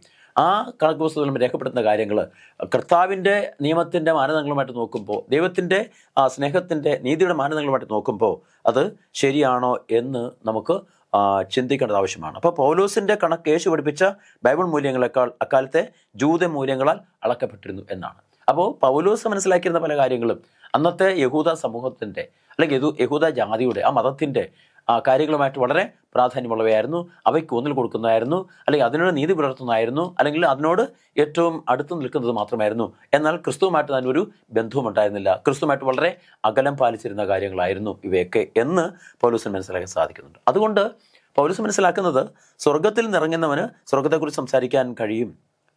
അപ്പോൾ ആ സ്വർഗത്തിൽ നിന്ന് വന്ന കർത്താവ് യേശു ക്രിസ്തു സ്വർഗത്തെക്കുറിച്ച് സംസാരിക്കുവാനും ആ സ്വർഗീയമായ അനുഭവത്തിലേക്കും ആ സ്വർഗീയമായ അല്ലെങ്കിൽ ആ ഒരു വിശ്വാസത്തിലേക്കും, ഒരു ദിവ്യമായിട്ടുള്ള വിശ്വാസത്തിലേക്കും നമ്മളെ രൂപാന്തരപ്പെടുത്തുവാൻ ആ കർത്താവിന് കഴിയും, അല്ല ആ ദൈവത്തിന് കഴിയും എന്നവിടെ പൗലോസ് മനസ്സിലാക്കുകയാണ്. അപ്പം സ്വർഗീയമായ ഒരു അനുഭവത്തിൽ നിന്ന്, അല്ലെങ്കിൽ സ്വർഗത്തിൽ നിന്ന് പാവമില്ലാത്ത അവസ്ഥയിൽ ഭൂമിയിലേക്ക് കടന്നു വന്ന കർത്താവ് യേശു ക്രിസ്തുവിന് മാത്രമേ ഈ ലോകത്തിൽ പാപകരമായ ജീവിതത്തിൽ ജീവിക്കുന്ന പാവലോകത്ത് ജീവിക്കുന്ന പാവത്തിൽ ജനിച്ച് പാവത്തിൽ ജീവിക്കുന്ന മനുഷ്യനെ സംബന്ധിച്ച് അവരുടെ പാവകരമായ ജീവിതത്തിൻ്റെ അവസ്ഥകളെ മാറ്റുവാനും അവരിലേക്കൊരു പുതിയ വെളിച്ചം കൊണ്ടുവരുവാനും അവരുടെ കണ്ണുകളെ തുറക്കുവാനും കഴിയുന്നത് പാവമില്ലാത്ത അവസ്ഥയിൽ സ്വർഗത്തിൽ ഇറങ്ങുന്ന കർത്താവ് യേശുക്രിസ്തു മാത്രമേ കഴിയൂ എന്ന് പൗലോസിന് പിന്നീട് തിരിച്ചറിയുവാൻ കഴിഞ്ഞു. അപ്പോൾ അതുവരെ ഉണ്ടായിരുന്ന തൻ്റെ അറിവില്ല എന്നും അതുവരെ താൻ പഠിച്ചു വെച്ചിരുന്ന കാര്യങ്ങൾ വ്യർത്ഥമായിരുന്നുവെന്നും അതൊന്നും തൻ്റെ രക്ഷയ്ക്ക് മുഖാന്തരമായി തീരുകയില്ല എന്നും അതുകൊണ്ടൊരിക്കലും ദൈവത്തിൻ്റെ സന്നിധിയിൽ താൻ യോഗ്യനായിട്ട് നിൽക്കുകയില്ല എന്നും പൗലോസിന് മനസ്സിലായതുകൊണ്ട് തന്നെയാണ് പൗലോസിനെയൊക്കെ ചപ്പൻ ചോറെന്ന് എണ്ണുവാൻ കാരണം. അപ്പോൾ 1-ാം നൂറ്റാണ്ട് യഹൂദ മത ലോകത്ത് പൗലോസ് ദമസ്കോസിൻ്റെ ആ അനുഭവത്തിൽ അല്ലെങ്കിൽ ആ ദമസ്കോസിൽ വെച്ച് കർത്താവ് യേശുക്രിസ്തുവിൽ പിടിക്കപ്പെട്ട് അന്ത്യനാകുന്നത് വരെ ഈ പൗലോസിൻ്റെ ആത്മീയ കാഴ്ചപ്പാട് വളരെ വികലമായിരുന്നു. അവിടെ വെച്ചാണ് പൗലോസിൻ്റെ ആത്മീയ കാഴ്ചപ്പാട് ശരിയാക്കപ്പെട്ടതും അവൻ വ്യക്തമായിട്ട് അവൻ്റെ കണ്ണു തുറന്ന് കാണുവാൻ തുടങ്ങിയതും അവിടെ വെച്ചാണ്. അവൻ്റെ ആത്മീയ നേത്രങ്ങൾ തുറക്കപ്പെടുന്നത് അവിടെ വെച്ചാണ്. അപ്പം അതുവരെ പൗലോസ് കണ്ടിരുന്നത് ഭൗതികമായിട്ടായിരുന്നു. കാരണം ആത്മീയമായിട്ട് ചിന്തിക്കുവാനോ ആത്മീയമായിട്ട് കാണുവാനോ മനസ്സിലാക്കുവാനോ വിലയിരുത്തുവാനോ ഒരിക്കലും പൗലോസിൻ്റെ ആത്മീയ നേത്രങ്ങൾ തുറക്കപ്പെട്ടിരുന്നില്ല. അവൻ്റെ ഭൗതിക നേത്രങ്ങൾ അടഞ്ഞപ്പോഴാണ് ആത്മീയ നേത്രങ്ങൾ തുറക്കപ്പെട്ടത്. ആ ആത്മീയ നേത്രങ്ങൾ തുറക്കപ്പെട്ടപ്പോൾ പൗലോസ് പുതിയൊരു വ്യക്തിയായിട്ട് മാറി. ശൗൽ എന്നുള്ള വ്യക്തി പൗലോസായിട്ട് മാറിയിട്ട് ദൈവത്താൽ വിളിക്കപ്പെട്ട ദൈവത്തിൻ്റെ കുഞ്ഞുങ്ങളുടെ കൂടെ, ദൈവത്തിൽ അയക്കപ്പെട്ട ദൈവത്തിൻ്റെ മക്കളുടെ കൂടെ ദൈവത്തെ ആരാധിക്കുവാനും മനസ്സിലാക്കുവാനും അവർ കരം പിടിച്ച് പൗലോസിനെ നടത്തുവാനും പൗലോസിൻ്റെ തലമേൽ കൈവച്ച് പ്രാർത്ഥിക്കുവാനും അവൻ അഭിഷേകം പ്രാപിക്കുവാനും അങ്ങനെ സ്നാനപ്പെട്ടുകൊണ്ട് അല്ലെങ്കിൽ കർത്താവ് യേശുക്രിസ്തുവിനെ സ്വീകരിച്ചുകൊണ്ട് ഒരു പുതിയ വ്യക്തിയായിട്ട് പൂർണ്ണമായിട്ട് രൂപാന്തരം പ്രാപിച്ച ഒരു വ്യക്തിയായിട്ട് പുറജനിക്കപ്പെട്ട ഒരു വ്യക്തിയായിട്ട് അല്ലെങ്കിൽ ഒരു പുതിയ ജീവൻ്റെ അനുഭവത്തിലുള്ള ഒരു വ്യക്തിയായിട്ട് പൗലോസിന് മാറാൻ കഴിഞ്ഞത് അതുകൊണ്ടാണ്. അപ്പോൾ ഇവിടെ ചോദിക്കുന്നത് സ്വർഗത്തിലെയും പുതിയ ഭൂമിയിലെയും നിത്യവിനേക്കാൾ വിലപ്പെട്ടത് മറ്റെന്താണ് എന്നാണ്. അപ്പം സ്വർഗത്തിലെയും പുതിയ ഭൂമിയിലെയും നിത്യവിനേക്കാൾ വിലപ്പെട്ടത് മറ്റെന്താണ്? അങ്ങനെ ചോദിക്കുമ്പോൾ അനേക കാര്യങ്ങളുണ്ടെന്ന് ഒരു പക്ഷേ ഈ ലോകം നമ്മോട് പറയുമായിരിക്കാം, അല്ലെങ്കിൽ ലോകത്തിലുള്ള മനുഷ്യർക്ക് അനേക കാര്യങ്ങൾ ചൂണ്ടിക്കാനൊക്കെ കഴിയുമായിരിക്കാം, അനേക കാര്യങ്ങൾ പറയുവാൻ കഴിയുമായിരിക്കാം, അനേക കാര്യങ്ങൾ അവകാശപ്പെടാൻ കഴിയുമായിരിക്കാം. പക്ഷേ ഇപ്പോൾ പൗലോസ് പറഞ്ഞതുപോലെ തൻ്റെ ജീവിതത്തിൽ എനിക്കുണ്ടായിരുന്നൊക്കെ തന്നെ താന് ചപ്പൻ ചവറുന്നു ഛേദമെണ്ണം നിന്നു. കാരണം ഇതൊന്നും തൻ്റെ ജീവിതത്തിൽ തന്നെ ദൈവത്തിൻ്റെ ഒരു പേരിലായിട്ട് രക്ഷയുടെ അനുഭവത്തിൽ വിശ്വാസ നീതീകരണത്തിൽ നിലനിർത്തുവാൻ തന്നെ സഹായിക്കില്ല എന്ന് മനസ്സിലാക്കിയതുപോലെ തന്നെ ഇന്ന് ലോകം അനേക കാര്യങ്ങൾ നമ്മൾ വയ്ക്കുമ്പോൾ അനേക കാര്യങ്ങൾ നമ്മൾ സംസാരിക്കുമ്പോൾ നിത്യവിനേക്കാൾ അല്ലെ സ്വർഗത്തിലെയോ അല്ലെ പുതിയ ഭൂമിയിലെയോ നിത്യജീവനേക്കാൾ ഏറ്റവും വിലപ്പെട്ട അനേക കാര്യങ്ങളുണ്ട് ഈ ലോകത്തിൽ എന്ന് പറയുമ്പോൾ അതൊക്കെ നാളെ ഇല്ലാതായി പോകുന്നതാണ്, നാളെ നശിച്ചു പോകുന്നതാണ്, അല്ലെ ഇന്ന് നശിച്ചു പോകുന്നതാണ്. നമുക്കറിയാം ലോകത്ത് നാം കാണുന്ന ഏത് കാര്യങ്ങളെ സംബന്ധിച്ചോ അല്ലേ, അത് മനുഷ്യൻ നിർബന്ധമായിക്കൊള്ളട്ടെ അല്ലെങ്കിൽ പ്രകൃതിയിൽ സ്വയമായിട്ടുള്ളതായിക്കോട്ടെ, അതിനൊക്കെ മാറ്റം ഉണ്ടാകും എന്നതിന് സംശയമൊന്നുമില്ല. അതുകൊണ്ട് നമുക്ക് ഈ ഭൂമിയിലുള്ള ഒരു കാര്യങ്ങളും നമുക്ക് ആശ്രയിക്കുവാനും അത് നമുക്ക് നിത്യമായിട്ടുണ്ട്, അല്ലെങ്കിൽ ഇത് നമ്മുടെ കൂടെ എപ്പോഴും ഉണ്ട്, ഇത് നമുക്ക് ആശ്രയിക്കാം, നമുക്കിത് പിന്തുടരാം എന്ന് പറയുവാൻ ഒരു വ്യക്തിക്കും കഴിയില്ല, ഒരു മനുഷ്യനും കഴിയില്ല. കാരണം അങ്ങനെ പറയാൻ കഴിയുന്ന ഒരു വ്യക്തി നമുക്കില്ല. അപ്പം അതുകൊണ്ട് തീർച്ചയായിട്ടും നമുക്ക് സ്വർഗത്തിലെയും പുതിയ ഭൂമിയിലെയും നിത്യജീവൻ ആണ് മനുഷ്യനെ സംബന്ധിച്ച് തൻ്റെ ജീവിതത്തിലെ ഏറ്റവും വലിയ സമ്പാദ്യ നേട്ടം എന്ന് പറയുന്നത്. അതല്ലെങ്കിൽ നമ്മെ സംബന്ധിച്ച് നാം ഓരോരുത്തരും ഇന്ന് ജനിച്ച് നാളെ മരിച്ചു പോകുന്ന അല്ലെങ്കിൽ നഷ്ടപ്പെട്ടു പോകുന്ന ജീവികൾക്കോ അല്ലെങ്കിൽ മൃഗങ്ങൾക്കോ അല്ലെ ഇഴജാതികൾക്കോ തുല്യമാണ്. ആ ഒരു അവസ്ഥയിൽ നമ്മളായി തീരുവാനും ആ അവസ്ഥയിൽ നമ്മൾ നശിച്ചു പോകാനും അല്ല ദൈവം നമ്മൾ ഓരോരുത്തരും സൃഷ്ടിച്ചതും ദൈവം നമുക്ക് വേണ്ടി കർത്താവ് യേശുക്രിസ്തു ഭൂമിയിലേക്ക് വന്നതും അതിനു വേണ്ടിയല്ല. അങ്ങനെ ആയിരുന്നുവെങ്കിൽ കർത്താവ് യേശുക്രിസ്തുവിനെ ഈ ഭൂമിയിലേക്ക് വന്ന് ഈ കഷ്ടവും പ്രയാസവും അല്ലെങ്കിൽ കുരിശുമരണവും നമുക്ക് വേണ്ടി വഹിക്കേണ്ട ആവശ്യമുണ്ടായിരുന്നില്ല. നമ്മളെ ആ ദൈവത്തിൻ്റെ സ്നേഹത്തിൽ സന്തോഷത്തിൽ എപ്പോഴും നിലനിർത്തുവാനും ആ ദൈവ നീതി പ്രാപിക്കുവാനും ദൈവത്തിൻ്റെ മക്കളായിട്ട് നമുക്ക് ജീവിക്കാൻ വേണ്ടിയാണ് കർത്താവ് യേശുക്രിസ്തു ഈ ഭൂമിയിലേക്ക് കടന്നു വന്നതും നമ്മൾ സ്നേഹിച്ചതും. അതുകൊണ്ട് തന്നെ നാം ദൈവസ്നേഹത്തിലും ദൈവത്തിൻ്റെ സന്തോഷത്തിലും നമ്മൾ നിലനിൽക്കണമെന്ന് കർത്താവ് ആഗ്രഹിക്കുന്നത് അതുകൊണ്ടാണ്. അതുപോലെ തന്നെ ക്രിസ്തുവിൻ്റെ വിശ്വാസം, നമ്മുടെ വിശ്വാസം എന്താണ്? ക്രിസ്തുവിൻ്റെ വിശ്വാസമായിരിക്കണം. ഇവിടെ പറയുന്നത് ദമസ്കോസിൻ്റെ വഴിയിൽ അദ്ദേഹം അനുഭവിച്ച അല്ലെങ്കിൽ പൗലോസ് അനുഭവിച്ച അത്ഭുതകരമായ ഒരു കൈമാറ്റം ഉണ്ടായിരുന്നു. തൻ്റെ പഴയ നിയമാധിഷ്ഠിത ജീവിതം ക്രിസ്തുവിൻ്റെ സാന്നിധ്യത്തിനായി വിറ്റു. ഞാൻ ക്രിസ്തുവിനെ നേടേണ്ടതിനും ന്യായപ്രവർത്തനമുള്ള എൻ്റെ സ്വന്തം നീതിയല്ല, ക്രിസ്തുവിനുള്ള വിശ്വാസമുള്ള ദൈവം വിശ്വസിക്കുന്നവർക്ക് നൽകുന്ന നീതി ലഭിക്കുവാനും പൗലോസിന് സാധിച്ചു എന്നാണ് ഫിലിപ്പിയർ 3:9 പറയുന്നതാണ്. അപ്പം അതുകൊണ്ട് അവിടെ പൗലോസിന് ക്രിസ്തുവിൻ്റെ വിശ്വാസം സ്വീകരിക്കുവാൻ ഇടയായിത്തീർന്നു, അല്ലെങ്കിൽ ക്രിസ്തുവിൻ്റെ വിശ്വാസം സ്വീകരിക്കാൻ ഇടയായിത്തീർന്നു. അപ്പോൾ ഈ ഒരു കാര്യം, അതിൽ ക്രിസ്തുവിലായിരിക്കുക, ക്രിസ്തുവിൽ ജീവിക്കുക, ക്രിസ്തുവിൽ വളരുക, അത് പൗലോസ് പലപ്പോഴും എടുത്തു പറയുന്ന ഒരു കാര്യമാണ്. പൗലോസിൻ്റെ ഈ ഒരു പരാമർശം വളരെ വ്യാപകമായിട്ട് ക്രിസ്ത്യ സമൂഹത്തിൽ ചർച്ച ചെയ്യപ്പെട്ടിട്ടുണ്ട്, അല്ലെങ്കിൽ അത് ശ്രദ്ധിക്കപ്പെട്ടിട്ടുണ്ട്. ഇപ്പോൾ ഇന്നും അത് അനേകരെ ശ്രദ്ധിക്കുന്ന കാര്യമാണ്. അപ്പോൾ തീർച്ചയായും കാലസമ്പൂർണ്ണതയിലെ വ്യവസ്ഥയിൽ സ്വർഗത്തിലും ഭൂമിയിലുള്ള എല്ലാം ക്രിസ്തുവിൽ ഒന്നായി ഒന്നിച്ചു കൂടേണ്ടതിന് ദൈവം നിങ്ങൾ ക്രിസ്തു യേശുവിലാകുന്നു, അവൻ നമുക്ക് ദൈവത്തിൽ നിന്ന് ജ്ഞാനവും നീതിയും വിശദീകരണവും വീണ്ടെടുപ്പുമായി തീർന്നു. അപ്പോൾ ഈ കാലസമ്പൂർണതയിൽ അല്ലെങ്കിൽ കാലസമ്പൂർണ്ണ വ്യവസ്ഥയിൽ ഈ സ്വർഗത്തിലുള്ളതും ഭൂമിയിലുള്ളതെല്ലാം ക്രിസ്തുവിൽ ഒന്നായിത്തീരും. അതിന് കാരണം മറ്റൊന്നുമല്ല, ഈ സകലത്തിൻ്റെയും അല്ലെങ്കിൽ മനുഷ്യ വർഗത്തിൻ്റെ ഈ ലോകത്തിൻ്റെ രക്ഷയ്ക്കായിട്ട് കടന്നു വന്ന കർത്താവ് യേശു ക്രിസ്തുവാണ്. അപ്പം അതുകൊണ്ട് സ്വർഗത്തിലുള്ളതായാലും ഭൂമിയിലുള്ളതായാലും സകലവും ക്രിസ്തുവിൽ ഒന്നായിത്തീരുന്ന ഒരു അവസ്ഥയുണ്ട്. അപ്പം അതുകൊണ്ട് നാം ക്രിസ്തുവിൽ ഒന്നായിത്തീരണമെങ്കിൽ ആ ക്രിസ്തുവിൻ്റെ വിശ്വാസം നമ്മളുണ്ടാകുകയും ആ ക്രിസ്തുവിൻ്റെ വിശ്വാസം എന്താണ് അത് നമ്മളായിരിക്കും ചെയ്യുക. അപ്പോഴാണ് നമ്മൾ ക്രിസ്തുവിലായിരിക്കുന്നതും ക്രിസ്തുവിൽ ജീവിക്കുന്നതും ക്രിസ്തുവിൽ വളരുകയും ചെയ്യുന്നതാണ്. പൗലോസ് പറയുന്നത് അതുകൊണ്ട് തന്നെയാണ്. കാരണം ക്രിസ്തുവിനെ വിട്ട് ഒരു വ്യക്തിക്ക് അല്ലെങ്കിൽ ഒരു ദൈവത്തിൻ്റെ പൈതലിനെ ജീവിക്കാൻ കഴിയില്ല. കാരണം അവൻ്റെ അടിസ്ഥാനം ക്രിസ്തുവാണ്, അവൻ്റെ അവലംബം ക്രിസ്തുവാണ്, അവൻ ജീവിക്കുന്ന ക്രിസ്തുവിലാണ്, അവൻ നിലനിൽക്കുന്ന ക്രിസ്തുവിലാണ്, മരിക്കുന്നതും ക്രിസ്തുവിലാണ്. അപ്പോൾ ആ ക്രിസ്തു കൂടാതെ ഒരു ദൈവത്തിൻ്റെ പൈതലിനെ സംബന്ധിച്ച് ജീവിക്കാൻ കഴിയില്ല. കാരണം സകലവും കാലസമ്പൂർണ്ണതയിൽ ക്രിസ്തുവിലേക്ക് ഒന്നായി ചേരുന്ന ഒരവസ്ഥയുണ്ട്. സകലവും ക്രിസ്തുവിനെ ഏൽപ്പിച്ചു കൊടുക്കുന്ന ഒരവസ്ഥയുണ്ട്.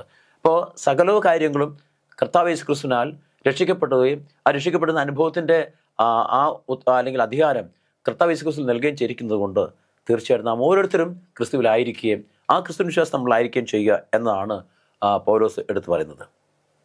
അപ്പോൾ നമ്മുടെ ആത്മീയ ബുദ്ധിയുടെ ഉദയം, വിശ്വാസമുള്ള നീതീകരണം, സ്വർഗത്തിനുള്ള ഒരുക്കം, ഇതൊക്കെ നമ്മുടെ ജീവിതത്തിൽ നമ്മുടെ രക്ഷയ്ക്ക് ഏറ്റവും ആവശ്യമായ കാര്യങ്ങളാണ്. ഒന്നുകൂടെ നോക്കാം, ക്രിസ്തുവിലായിരിക്കുക എന്ന് പറയുന്നത് ഒക്കെ രക്ഷാപദ്ധതിയുടെ പ്രധാനപ്പെട്ട കാര്യങ്ങളാണ്. ക്രിസ്തുവിലാകുക, ക്രിസ്തുവിൽ ജനിക്കുക, ക്രിസ്തുവിൽ വളരുക, ക്രിസ്തുവിൽ നിലനിൽക്കുക എന്ന് പറയുന്നത് ഏറ്റവും പ്രധാനപ്പെട്ട കാര്യമാണ്. കാരണം ആ ഒരു അനുഭവത്തിൽ നമുക്ക് വന്നെങ്കിൽ മാത്രമേ തീർച്ചയായിട്ടും നമുക്കൊരു ദൈവത്തിൻ്റെ പൈതലായിട്ട് നിലനിൽക്കാൻ കഴിയൂ എന്ന് നമ്മൾ മനസ്സിലാക്കുന്നു. 1 കൊരിന്ത്യർ 1:30 അവിടെ കർത്താവ് യേശു ക്രിസ്തു നമ്മുടെ വീണ്ടെടുപ്പായി തീർന്നു. നമ്മുടെ വിശുദ്ധീകരണത്തിനും വീണ്ടെടുപ്പിനും കർത്താവ് യേശു ക്രിസ്തു കാരണമായി തീർന്നു. അപ്പോൾ ക്രിസ്തുവിലൂടെ അല്ല നമുക്കൊരു വിശുദ്ധീകരണമില്ല, ക്രിസ്തുവിലല്ല നമുക്കൊരു വീണ്ടെടുപ്പും ഇല്ല. അപ്പോൾ നമ്മുടെ വിശുദ്ധീകരണവും നമ്മുടെ വീണ്ടെടുപ്പും നീതീകരണവും നമുക്ക് പ്രാപിക്കണമെങ്കിൽ കർത്താവ് യേശു ക്രിസ്തു തന്നെ ഉണ്ടാവണം, അല്ലെങ്കിൽ ആ ക്രിസ്തുവിൽ നമ്മളായിരിക്കണം, ആ ക്രിസ്തുവിൽ നമ്മൾ ജീവിക്കണം. അപ്പോൾ നാം ക്രിസ്തുവിൽ ജീവിക്കുകയും നമ്മൾ ക്രിസ്തുവിൽ ചരിക്കുകയും ആ ക്രിസ്തുവിൽ നിലനിൽക്കുകയും ചെയ്യുമ്പോഴാണ് ക്രിസ്തുവിലുള്ള വിശുദ്ധീകരണവും ക്രിസ്തുവിലുള്ള വീണ്ടെടുപ്പും ക്രിസ്തുവിലുള്ള നീതികളും നമുക്ക് ലഭിക്കുന്നത്. ആ അനുഭവത്തിലേക്ക് നമുക്ക് വരുവാൻ കഴിയുമെങ്കിൽ മാത്രമേ തീർച്ചയായിട്ടും പ്രിയ മക്കളെ നമുക്ക് കർത്താവിൻ്റെ മക്കളായിട്ട് നിൽക്കാൻ കഴിയുമെന്ന് ദൈവത്തിൻ്റെ വചനം വളരെ വ്യക്തമായി സംസാരിക്കുന്നുണ്ട്. അതുകൊണ്ട് സ്വന്തം നീതി ഒരിക്കലും നമ്മളെ ജീവിതത്തിൽ ഒന്നും നമുക്ക് നൽകി തരികയില്ല, ഒന്നും നമുക്ക് നേടിത്തരികയില്ല, നമ്മളെ ഒരിക്കലും സ്വർഗത്തിൻ്റെ അവകാശങ്ങളാക്കി മാറ്റുകയില്ല സ്വന്തം നീതി. അതുകൊണ്ട് കർത്താവ് യേശു ക്രിസ്തുവിൻ്റെ വിശ്വാസത്തിലുള്ള നീതീകരണം, ഇപ്പോൾ ഗലാത്യർ 3:21 അതാണ് പറയുന്നത്. സ്വന്തം നീതി ഉണ്ടായിരിക്കുന്നത് യഥാർത്ഥ നീതിയല്ല, കാരണം ക്രിസ്തുവിൻ്റെ നീതി നമ്മളിൽ ഉണ്ടാവണം. അപ്പോൾ നമുക്കറിയാം യാക്കോബ് 2:19 പറയുന്നത് എന്താണ്? രക്ഷയ്ക്കായിട്ട് നമുക്ക് നൽകിയിരിക്കുന്ന ഏക നാമം എന്ന് പറയുന്നത് ക്രിസ്തുവിൻ്റെ നാമമാണ്. അപ്പം രക്ഷിക്കുന്ന ഒരേ ഒരു വിശ്വാസം എന്നത് ക്രിസ്തുവിൻ്റെ വിശ്വാസമാണ്. ആ ക്രിസ്തു വിശ്വസിക്കുന്ന വ്യക്തി മാത്രമേ ആ രക്ഷയുടെ അനുഭവത്തിലേക്ക് കടന്നു വരാൻ കഴിയൂ. അല്ലെങ്കിൽ ക്രിസ്തു വിശ്വസിക്കുന്ന വ്യക്തിക്ക് മാത്രമേ രക്ഷയുടെ അനുഭവം എന്താണെന്ന് മനസ്സിലാക്കാൻ കഴിയൂ. കാരണം രക്ഷ ക്രിസ്തുവിലൂടെയാണ്. അപ്പോൾ ആ ക്രിസ്തു വിശ്വസിക്കാതെ ഒരിക്കലും രക്ഷയുടെ അനുഭവത്തിലേക്ക് കടന്നു വരുവാൻ കഴിയില്ല, രക്ഷ നമുക്ക് ലഭിക്കുകയുമില്ല. അതുകൊണ്ട് രക്ഷ ലഭിക്കണമെന്ന് ആഗ്രഹിക്കുന്ന വ്യക്തി എന്ത് ചെയ്യണം? ക്രിസ്തുവിൽ ആയിത്തീരണം. ക്രിസ്തുവിൽ ആയിത്തീരുമ്പോൾ തീർച്ചയായിട്ടും ആ ക്രിസ്തുവിലൂടെ നമ്മൾ രക്ഷ നമുക്ക് മുഖാന്തരമായി തീരും. അതുകൊണ്ടാണ് ആകാശത്തിൻ കീഴിൽ ഭൂമിക്ക് മുകളിൽ രക്ഷയ്ക്കായിട്ട് നൽകപ്പെട്ട ഏകനാമം കർത്താവ് യേശു ക്രിസ്തുവിൻ്റെ നാമമാണെന്ന് പറയുവാൻ കാരണം അതുകൊണ്ട് തന്നെയാണ്. അതുകൊണ്ട് നാം ക്രിസ്തുവിലാണെങ്കിൽ, അവൻ നമ്മിൽ വസിക്കുന്നുവെങ്കിൽ, അവനിലുള്ള നമ്മുടെ വിശ്വാസമുള്ള നാം അവൻ്റെ വിശ്വാസം ജീവിക്കുന്നു. അപ്പോൾ നമ്മുടെ വിശ്വാസവും കർത്താവ് യേശു വിശ്വാസം ഒന്നായി തീരണം, അല്ലെങ്കിൽ കർത്താവ് യേശു ക്രിസ്തു വിശ്വാസം നമ്മുടെ വിശ്വാസമായി തീരണം. അപ്പോൾ നാം ക്രിസ്തുവിൽ ജീവിക്കുമ്പോൾ ആ ക്രിസ്തുവിൻ്റെ വിശ്വാസം നമ്മളിലായിത്തീരും. അപ്പോൾ നമ്മുടെ എന്ന് പറഞ്ഞാൽ ക്രിസ്തുവിൻ്റെയും അല്ലെങ്കിൽ യേശുവിൻ്റെയും നമ്മുടെ വിശ്വാസം ഒന്നായിത്തീരും. അതാണ് ഗലാത്യർ 2:20 പറയുന്നത്. അപ്പോൾ നമ്മുടെ വിശ്വാസം അല്ലെങ്കിൽ ക്രിസ്തുവിൻ്റെ വിശ്വാസം നമ്മുടെ വിശ്വാസം ഒന്നായിത്തീരണം എന്ന് പറഞ്ഞാൽ നാമും ക്രിസ്തുവും ഒന്നായിത്തീരണം എന്ന് പറഞ്ഞാൽ നാം ക്രിസ്തുവിൽ ലയിക്കുക, നമ്മൾ ക്രിസ്തുവിൽ ആയിരിക്കുക, നാം ക്രിസ്തുവിൽ വളരുക. അപ്പോൾ അവിടെ നമുക്ക് സ്വന്തമായിട്ട് വ്യക്തിത്വമോ നമുക്ക് സ്വന്തമായിട്ട് അസ്തിത്വമോ ഇല്ല എന്നർത്ഥം. അപ്പോൾ അതുകൊണ്ടാണ് പൗലോസ് പറയുന്നത്, ഇനി ഞാനല്ല എന്നിൽ ക്രിസ്തു അത്രേ ജീവിക്കുന്നത് പറയാൻ കാരണം അതുകൊണ്ട് തന്നെയാണ്. അപ്പോൾ ഇത് എത്രമാത്രം ആഴമേറിയ ആശയങ്ങളാണ് പൗലോസ് ഇങ്ങനെ ലളിതമായിട്ട് അല്ലെങ്കിൽ ഇങ്ങനെ ഹ്രസ്വമായിട്ട് അല്ലെങ്കിൽ ചുരുക്കമായിട്ട് നമ്മൾ പറയുന്നത്. അപ്പോൾ അതിലൊക്കെ ഒത്തിരി ധാരാളമായിട്ടുള്ള അർത്ഥങ്ങൾ അടങ്ങിയിട്ടുണ്ട്. നമുക്കത് വളരെ വിശദമായിട്ട് ചിന്തിക്കുവാനും സംസാരിക്കാൻ കഴിയും. പക്ഷേ ഒരു പാഠത്തിൻ്റെ ഉള്ളിൽ നിന്നുകൊണ്ട് നമ്മൾ ചിന്തിക്കുമ്പോൾ നമുക്ക് സമയത്തിൻ്റെയും അല്ലെങ്കിൽ ആ പാഠത്തിൽ കൊടുത്തിരിക്കുന്നതായ ആശയങ്ങളിൽ നിന്നുകൊണ്ട് മാത്രം സംസാരിക്കാൻ കഴിയുമെന്നുള്ളത് കൊണ്ട് തന്നെ നമുക്ക് അതിനപ്പുറത്തോട്ടേക്ക് കടന്നു പോകാൻ കഴിയില്ല. അപ്പോൾ എത്രമാത്രം ഗഹനമായ ആശയങ്ങളാണ് പൗലോസ് ഈ ഒരു ചില വാക്കുകളിലൂടെ നമ്മളോട് സംസാരിക്കുന്നത്. അപ്പോൾ അതുകൊണ്ട് തീർച്ചയായിട്ടും നമുക്ക് ക്രിസ്തുവിൻ്റെ രക്ഷ പ്രാപിക്കണമെങ്കിൽ നാം ക്രിസ്തുവിൽ ജീവിക്കുകയും ക്രിസ്തുവിലായിരിക്കുകയും ചെയ്യുക. ക്രിസ്തുവിൻ്റെ നീതി നമ്മുടെ നീതി എത്തിക്കുക, ക്രിസ്തുവിൻ്റെ വിശ്വാസം നമ്മുടെ വിശ്വാസം എത്തിക്കുക. അപ്പോൾ നമ്മൾ തീർച്ചയായിട്ടും നാമും ക്രിസ്തുവും ഒന്നായിത്തീരുന്നതാണ്. അപ്പം ഇനി ഒരേ ഒരു കാര്യം മാത്രം, നാം ക്രിസ്തുവിനെ യഥാർത്ഥമായിട്ട് അറിയുക. ക്രിസ്തുവിനെ അറിയുന്നതിനേക്കാൾ പ്രധാനപ്പെട്ട മറ്റൊന്നില്ല. അത് അവസാനം അവൻ നമ്മെ അറിയുകയും പിതാവിന് മുമ്പാകെ അംഗീകരിക്കുകയും ചെയ്യുമെന്ന് ഉറപ്പ് നൽകുന്നു. മത്തായിയുടെ സുവിശേഷം 7-ാം അധ്യായത്തിൻ്റെ 21-23 വാക്യങ്ങൾ പറയുന്നുണ്ട്. അപ്പോൾ നാം എന്ത് ചെയ്യുക? ക്രിസ്തുവിനെ അറിയുക, അല്ലേ? ക്രിസ്തുവിനെ സ്നേഹിക്കുക, ക്രിസ്തുവിനെ മനസ്സിലാക്കുക, ക്രിസ്തുവിൻ്റെ അടുക്കിലേക്ക് കടന്നു ചെല്ലുക. അപ്പം അങ്ങനെ തീർച്ചയായിട്ടും നാം ചെയ്യുമ്പോൾ കർത്താവ് എന്ത് ചെയ്യുന്നു? നമ്മെ അറിയുന്നു, നമ്മെ സ്നേഹിക്കുന്നു, നമുക്ക് വേണ്ടി പിതാവിൻ്റെ സന്നിധിയിൽ നമുക്ക് വേണ്ടി സംസാരിക്കുന്നു. നമ്മളെ പിതാവിൻ്റെ സന്നിധിയിൽ ദൈവം സ്വീകരിക്കുകയും നമ്മളെ ആദരിക്കുകയും ചെയ്യുന്നു എന്ന് നമുക്ക് മനസ്സിലാക്കാൻ സാധിക്കും. അതുകൊണ്ടെന്നാൽ നാം മനസ്സിലാക്കേണ്ട കാര്യം, നമ്മുടെ ജീവിതത്തിൽ നമുക്കൊരിക്കലും നമ്മെ നല്ലവരാക്കി അല്ലെങ്കിൽ നീതിയുള്ളവരാക്കി അല്ലെങ്കിൽ പാവമില്ലാത്തവരാക്കി നിലനിർത്തുവാൻ ദൈവത്തിൻ്റെ പരിശുദ്ധാത്മാവിൻ്റെ ആലോചനയും അല്ലെങ്കിൽ ഉപദേശവും സഹായം കൂടെ നമുക്ക് ചെയ്യുവാൻ കഴിയില്ല എന്ന് ദൈവത്തിന് നമ്മളെ പഠിപ്പിക്കുന്നുണ്ട്. അതായത് അവർ ഇപ്പോഴും അവൻ്റെ വാക്കുകൾ മനസ്സിലാക്കുന്നതിനാൽ പരിചയപ്പെട്ടു. നമ്മെ നയിക്കാൻ പരിശുദ്ധാത്മാവിൻ്റെ ആവശ്യകതയെ അടിവരയിട്ടുകൊണ്ട് യോഹന്നാൻ 16:13 പറയുന്നു, നാം അവനെ കൂടുതൽ അറിയും തോറും നാം അവനിലേക്ക് അടുക്കുന്നു. കാരണം നാം അവൻ്റെ പുനരുദ്ധാനത്തിൻ്റെ ശക്തി അനുഭവിക്കുന്നു. അത് നമ്മുടെ ജീവിതത്തിൻ്റെ പുതുമയിലേക്ക് നയിക്കുന്നു എന്ന് ഫിലിപ്പിയർ 3:10 റോമർ 6:4 പറയുന്നു. അപ്പോൾ നാം കർത്താവ് യേശുക്രിസ്തുവിലേക്ക് അടുത്ത് ചെല്ലുമ്പോൾ, അല്ലെങ്കിൽ കർത്താവ് യേശുക്രിസ്തുമായിട്ട് അടുത്ത് ജീവിക്കുമ്പോൾ, ദൈവത്തിൻ്റെ പരിശുദ്ധാത്മാവിലൂടെ നമ്മുടെ ജീവിതത്തിൽ നാം കൂടുതൽ ജീവൻ്റെ അനുഭവത്തിലേക്കും പുതുക്കത്തിൻ്റെ അനുഭവത്തിലേക്കും നമ്മുടെ ജീവിതത്തിലെ എല്ലാ കുറവുകളും ബലഹീനതകളും നമ്മൾ മാറ്റിക്കൊണ്ട് കർത്താവിൻ്റെ സന്നിധിയിൽ നമുക്ക് കടന്നു വരുവാനും ആ ദൈവസ്നേഹത്തിൽ നമുക്ക് ചേർന്ന് നിൽക്കുവാനും കഴിയും. അതുകൊണ്ട് നമ്മൾ യേശുവിലേക്ക് അടുക്കുന്നതിനുള്ള മറ്റൊരു മാർഗം അവൻ്റെ കഷ്ടപ്പാടുകളുടെ കൂട്ടായ്മയാണ്. അപ്പോൾ കർത്താവ് യേശുക്രിസ്തു നമ്മുടെ ജീവിതത്തിൽ നമുക്ക് വേണ്ടി ഇത് കഷ്ടപ്പാടുകൾ സഹിച്ചു, എന്ത് പ്രയാസങ്ങൾ സഹിച്ചു, എന്ത് ത്യാഗം സഹിച്ചു, എത്ര ശിക്ഷ ഏറ്റു. ആ ഒരു കൂട്ടായ്മ നമുക്ക് ഉണ്ടാകുമ്പോൾ, ക്രിസ്തുവുമായിട്ടുണ്ടാകുമ്പോഴാണ് നമ്മൾ കർത്താവിലേക്ക് യേശുവിലേക്ക് നമ്മൾ കൂടുതൽ അടുത്ത് വരുന്നത്. എന്ന് പറഞ്ഞാൽ എന്താണ്? നമ്മുടെ ജീവിതത്തിൽ നമ്മുടെ വിശ്വാസം നിലനിർത്തുന്നതിന് വേണ്ടി, നമ്മുടെ വിശ്വാസത്തിൽ നമ്മൾ വീണ് പോകാതിരിക്കുന്നതിന് വേണ്ടി എത്രമാത്രം കഷ്ടങ്ങൾ സഹിക്കേണ്ടി നമുക്ക് വന്നാലും നമ്മൾ സന്തോഷമായി സഹിക്കുന്നുവെങ്കിൽ തീർച്ചയായിട്ടും നമുക്ക് കൂടുതലായിട്ട് കർത്താവ് യേശുക്രിസ്തുമായിട്ട് കൂട്ടായ്മ ഉണ്ടാക്കാൻ കഴിയും. ആ കൂട്ടായ്മ ജീവിക്കുമ്പോഴാണ് നമ്മൾ തീർച്ചയായിട്ടും ദൈവത്തിൻ്റെ പ്രിയ മക്കളായിട്ട് നമ്മൾ മാറാൻ കഴിയുന്നത്. അപ്പോൾ കർത്താവ് നമ്മുടെ രക്ഷയ്ക്ക് വേണ്ടി എത്രമാത്രം കഷ്ടങ്ങളും പ്രയാസങ്ങളും സഹിച്ചു, എത്രമാത്രം അല്ലെങ്കിൽ ശിക്ഷ അവൻ ഏറ്റുവാങ്ങി എന്ന് നാം ചിന്തിക്കുന്നുവെങ്കിൽ, ആ വിശ്വാസം നമ്മുടെ ജീവിതത്തിൽ നിലനിർത്താൻ വേണ്ടി നമുക്ക് എത്രമാത്രം കഷ്ടങ്ങളോ പ്രയാസങ്ങളോ വെല്ലുവിളിയോ സ്വീകരിക്കേണ്ടി വന്നാലും നാം അത് സ്വീകരിക്കുന്നുവെങ്കിൽ, നാം അതിനെ അതിജീവിക്കുന്നുവെങ്കിൽ, നാം അതിനെ നേരിടുന്നുവെങ്കിൽ, ക്രിസ്തുവിൽ ആശ്രയിച്ചുകൊണ്ട് വിശ്വാസത്തിൽ അടിയുറച്ച് നിന്നുകൊണ്ട് പരിശുദ്ധാത്മാവിൻ്റെ ആലോചന പ്രകാരം പരിശുദ്ധാത്മാവിൻ്റെ ശക്തിയിൽ നാം അതിനെ നേരിടുവാനുള്ള പ്രാപ്തി അല്ലെങ്കിൽ കഴിവ് വിശ്വാസം നമുക്കുണ്ടെങ്കിൽ തീർച്ചയായിട്ടും നമുക്ക് കർത്താവിൻ്റെ മക്കളായിട്ട് ആ വിശ്വാസത്തിൽ നമുക്ക് നിലനിൽക്കാൻ കഴിയും എന്ന് പറയുന്നു. ഇനി മൂന്നാമത്തെ കാര്യം എന്ന് പറയുന്നത്, നമ്മൾ അടുത്തേക്ക് വരുന്ന മൂന്നാമത്തെ മാർഗം നമ്മുടെ ലക്ഷ്യത്തിലേക്ക് മുന്നേറുക എന്നതാണ്. അപ്പോൾ നമ്മുടെ ലക്ഷ്യം എന്താണ്?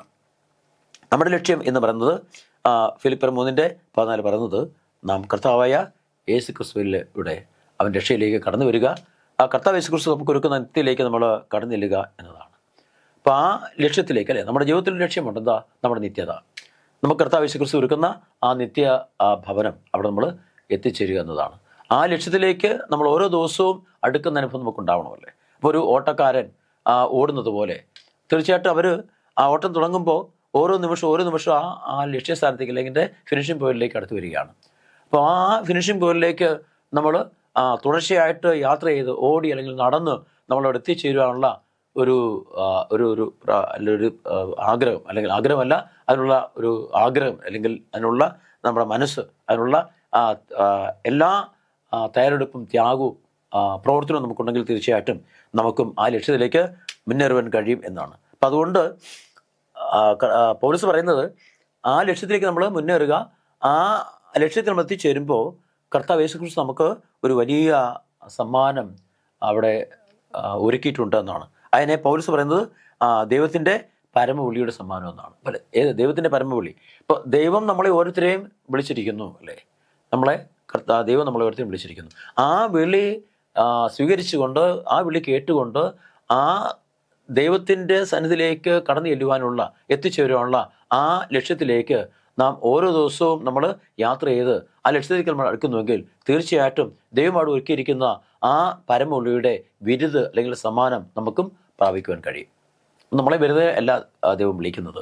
അപ്പോൾ കർത്താവ് നമ്മുടെ ജീവിതത്തിന് വേണ്ടി, നമ്മുടെ രക്ഷയ്ക്ക് വേണ്ടി, നമ്മുടെ നിത്യതയ്ക്ക് വേണ്ടി കഷ്ടം അനുഭവിച്ചുവെങ്കിൽ, അല്ലെങ്കിൽ പ്രയാസങ്ങൾ അനുഭവിച്ചുവെങ്കിൽ, ശിക്ഷ ഏറ്റുവാങ്ങിയെങ്കിൽ, ആ വിശ്വാസത്തിൽ നാം നിൽക്കുവാൻ നാമും തീർച്ചയായിട്ടും ആ വിശ്വാസത്തിൻ്റെ ഭാഗമായി തീരുമ്പോൾ, അല്ല ആ വിശ്വാസം ജീവിക്കുമ്പോൾ ഇത്തരത്തിലുള്ള കഷ്ടങ്ങളും പ്രയാസങ്ങളും വെല്ലുവിളികളൊക്കെ നമ്മുടെ ജീവിതത്തിൽ നേരിടുവാനും സഹിക്കുവാനുമുള്ള ഒരു ആത്മീയശക്തി നമുക്കും ഉണ്ടാകുമ്പോൾ നമുക്ക് കർത്താവുമായിട്ട് ഏറ്റവും അടുത്ത ഇടർന്ന ബന്ധം നമുക്കുണ്ടാകും. ആ ബന്ധത്തിൽ ജീവിക്കുമ്പോൾ തീർച്ചയായിട്ടും ആ കർത്താവിൻ്റെ ആ വിളി, ദൈവത്തിൻ്റെ വിളി നാം സ്വീകരിച്ചുകൊണ്ട് ദൈവം നമുക്ക് വേണ്ടി ഒരുക്കുന്ന ആ പരമവിളിയുടെ ബിരുദ് പ്രാപിക്കുവാൻ, ആ സമ്മാനം സ്വീകരിപ്പാൻ നമുക്കും കഴിയും എന്ന് നമുക്ക് മനസ്സിലാക്കുന്നു. അതുകൊണ്ട് തന്നെ പൗലോസ് പറയുന്നത് എന്താണ്?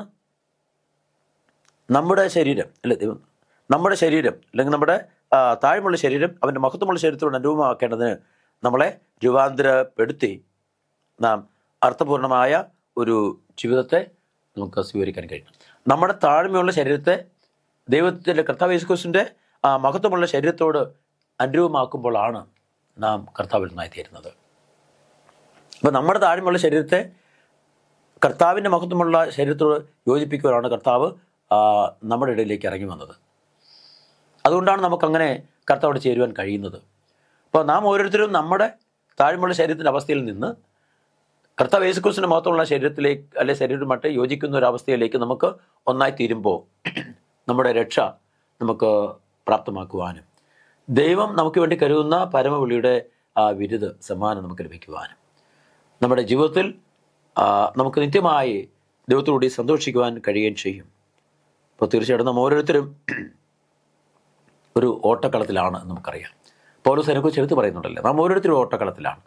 ഓട്ടക്കളത്തിൽ അനേകർ ഓടുന്നത് നമുക്കറിയാം. ഒരു മത്സരത്തിൽ തന്നെ ധാരാളം ആൾക്കാരുണ്ടായിരിക്കും ഓടുന്നത്.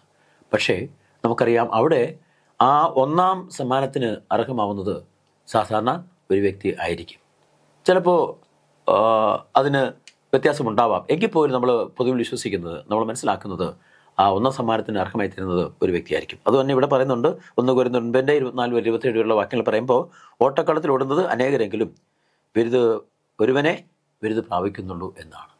അപ്പോൾ അതുകൊണ്ട് തീർച്ചയായിട്ടും നമ്മുടെ ബിരുദ് നമുക്ക് ലഭിക്കാൻ തക്കവണ്ണം, നമ്മുടെ ഓട്ടം സ്ഥിരമാണെങ്കിൽ, നമ്മുടെ ഓട്ടം ശരിയെങ്കിൽ, നാം അതിൻ്റെ അല്ലെങ്കിൽ ചട്ടങ്ങൾ പാലിച്ചുകൊണ്ട്, നിയമങ്ങൾ അനുസരിച്ചുകൊണ്ടാണ് നമ്മൾ ഓടുന്നതെങ്കിൽ നമുക്കും ദൈവം നമുക്ക് എഴുതിയിട്ടുള്ള ആ ബിരുദ് പ്രാപിക്കാൻ, സമ്മാനം പ്രാപിക്കാൻ നമുക്ക് കഴിയും. അപ്പോൾ തീർച്ചയായിട്ടും നാം ഓരോരുത്തരും കർത്താവ് യേശു ക്രിസ്തുവിൻ്റെ ആ വിശ്വാസത്തിൽ ജീവിക്കുവാനും കർത്താവിൻ്റെ ശരീരമായിട്ട് നമ്മുടെ താഴ്മയുള്ള ശരീരം നമുക്ക് രൂപാന്തരപ്പെടുത്തുവാനും കർത്താവ് യേശു ക്രിസ്തുവിൻ്റെ മഹത്വ പ്രത്യക്ഷതയിൽ നമുക്കും പ്രത്യാശയുള്ളവരായിട്ട് കർത്താവിനെ സ്വീകരിപ്പാൻ, സന്തോഷമുള്ളവരായിട്ട് നമുക്ക് ആയിരിക്കാൻ നാം തീർച്ചയായിട്ടും നമ്മുടെ ഓട്ടക്കളത്തിൽ നമ്മുടെ ബിരുദ് പ്രാപിക്കുവാൻ നമ്മൾ സ്ഥിരതയോടെ ഓടുക.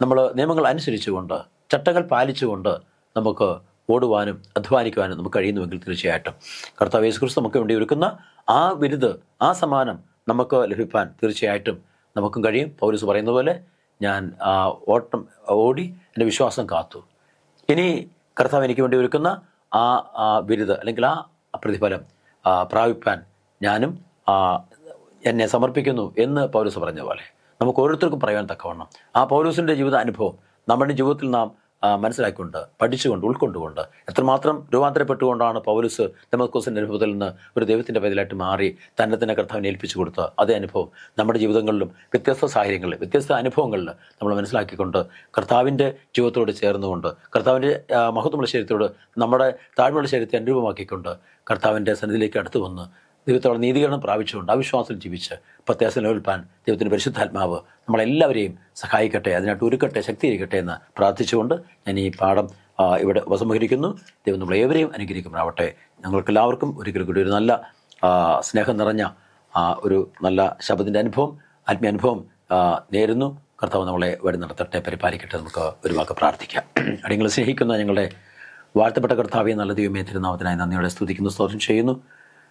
കർത്താവ് ഞങ്ങൾക്ക് ഒരിക്കൽ കൂടി അവിടുത്തെ തിരുവചനം പഠിക്കുവാനായിട്ട് ഞങ്ങളോട് സഹായിച്ചു. കർത്താവെ, അവിടുത്തെ ദാസനെ പൗലോസിലൂടെ എത്രമാത്രം കർത്താവ് വിലയേറിയ കാര്യങ്ങൾ അടിയങ്ങൾക്ക് ചിന്തിപ്പാൻ അടിയങ്ങൾ മനസ്സിലായി. എങ്ങനെ അടിയങ്ങൾ കർത്താവെ ഈ ഭൂമിയിൽ ജീവിക്കണം, എങ്ങനെ അടിയങ്ങൾ വിശ്വാസത്തിൽ നിലനിൽക്കണം, എങ്ങനെ കർത്താവോട് ചേർന്ന് നിൽക്കണം, എങ്ങനെ അടിയങ്ങൾ കർത്താവ് വിരുദ്ധ പ്രാപിക്കാൻ കഴിയണം, അടിയങ്ങൾ എങ്ങനെ അടിയങ്ങളുടെ ഓട്ടം ഓടണം, അടിയങ്ങൾ എത്ര മാത്രം അടിയങ്ങൾ കർത്താവ് പ്രത്യാശയുള്ള ജീവിക്കുകയും സ്വന്തം നീതിയിൽ ആശ്രയിക്കാതെ കർത്താവിൻ്റെ വിശ്വാസത്തിലുള്ള നീതീകരണം പ്രാപിച്ചുകൊണ്ട് കർത്താവ് ഈ ലോകത്ത് അടിയങ്ങൾക്ക് നിലനിൽപ്പാൻ തക്കവണ്ണം അടിയങ്ങളോട് സഹായിക്കണം. ഈ പാഠപഠനത്തിൽ കർത്താവെ പാഠം പഠിക്കുന്ന, കേൾക്കുന്ന, ഇത് ശ്രവിക്കുന്ന എല്ലാ മക്കളെ കർത്താവെ അവിടുത്തെ കൃപയിലും അവിടുത്തെ കരുണയിലും കാത്തോളം പരിപാലിക്കണം. കർത്താവ് അടിയങ്ങളുടെ കുറവുകളെ ക്ഷമിക്കണമേ. മാനമത്തോടെ എടുക്കണം. അല്ലെങ്കിൽ ആജീവനെ തന്ന യേശു നാം ചോദിക്കുമ്പോൾ കൂടെ നല്ല ദൈവമേ. ആമേൻ.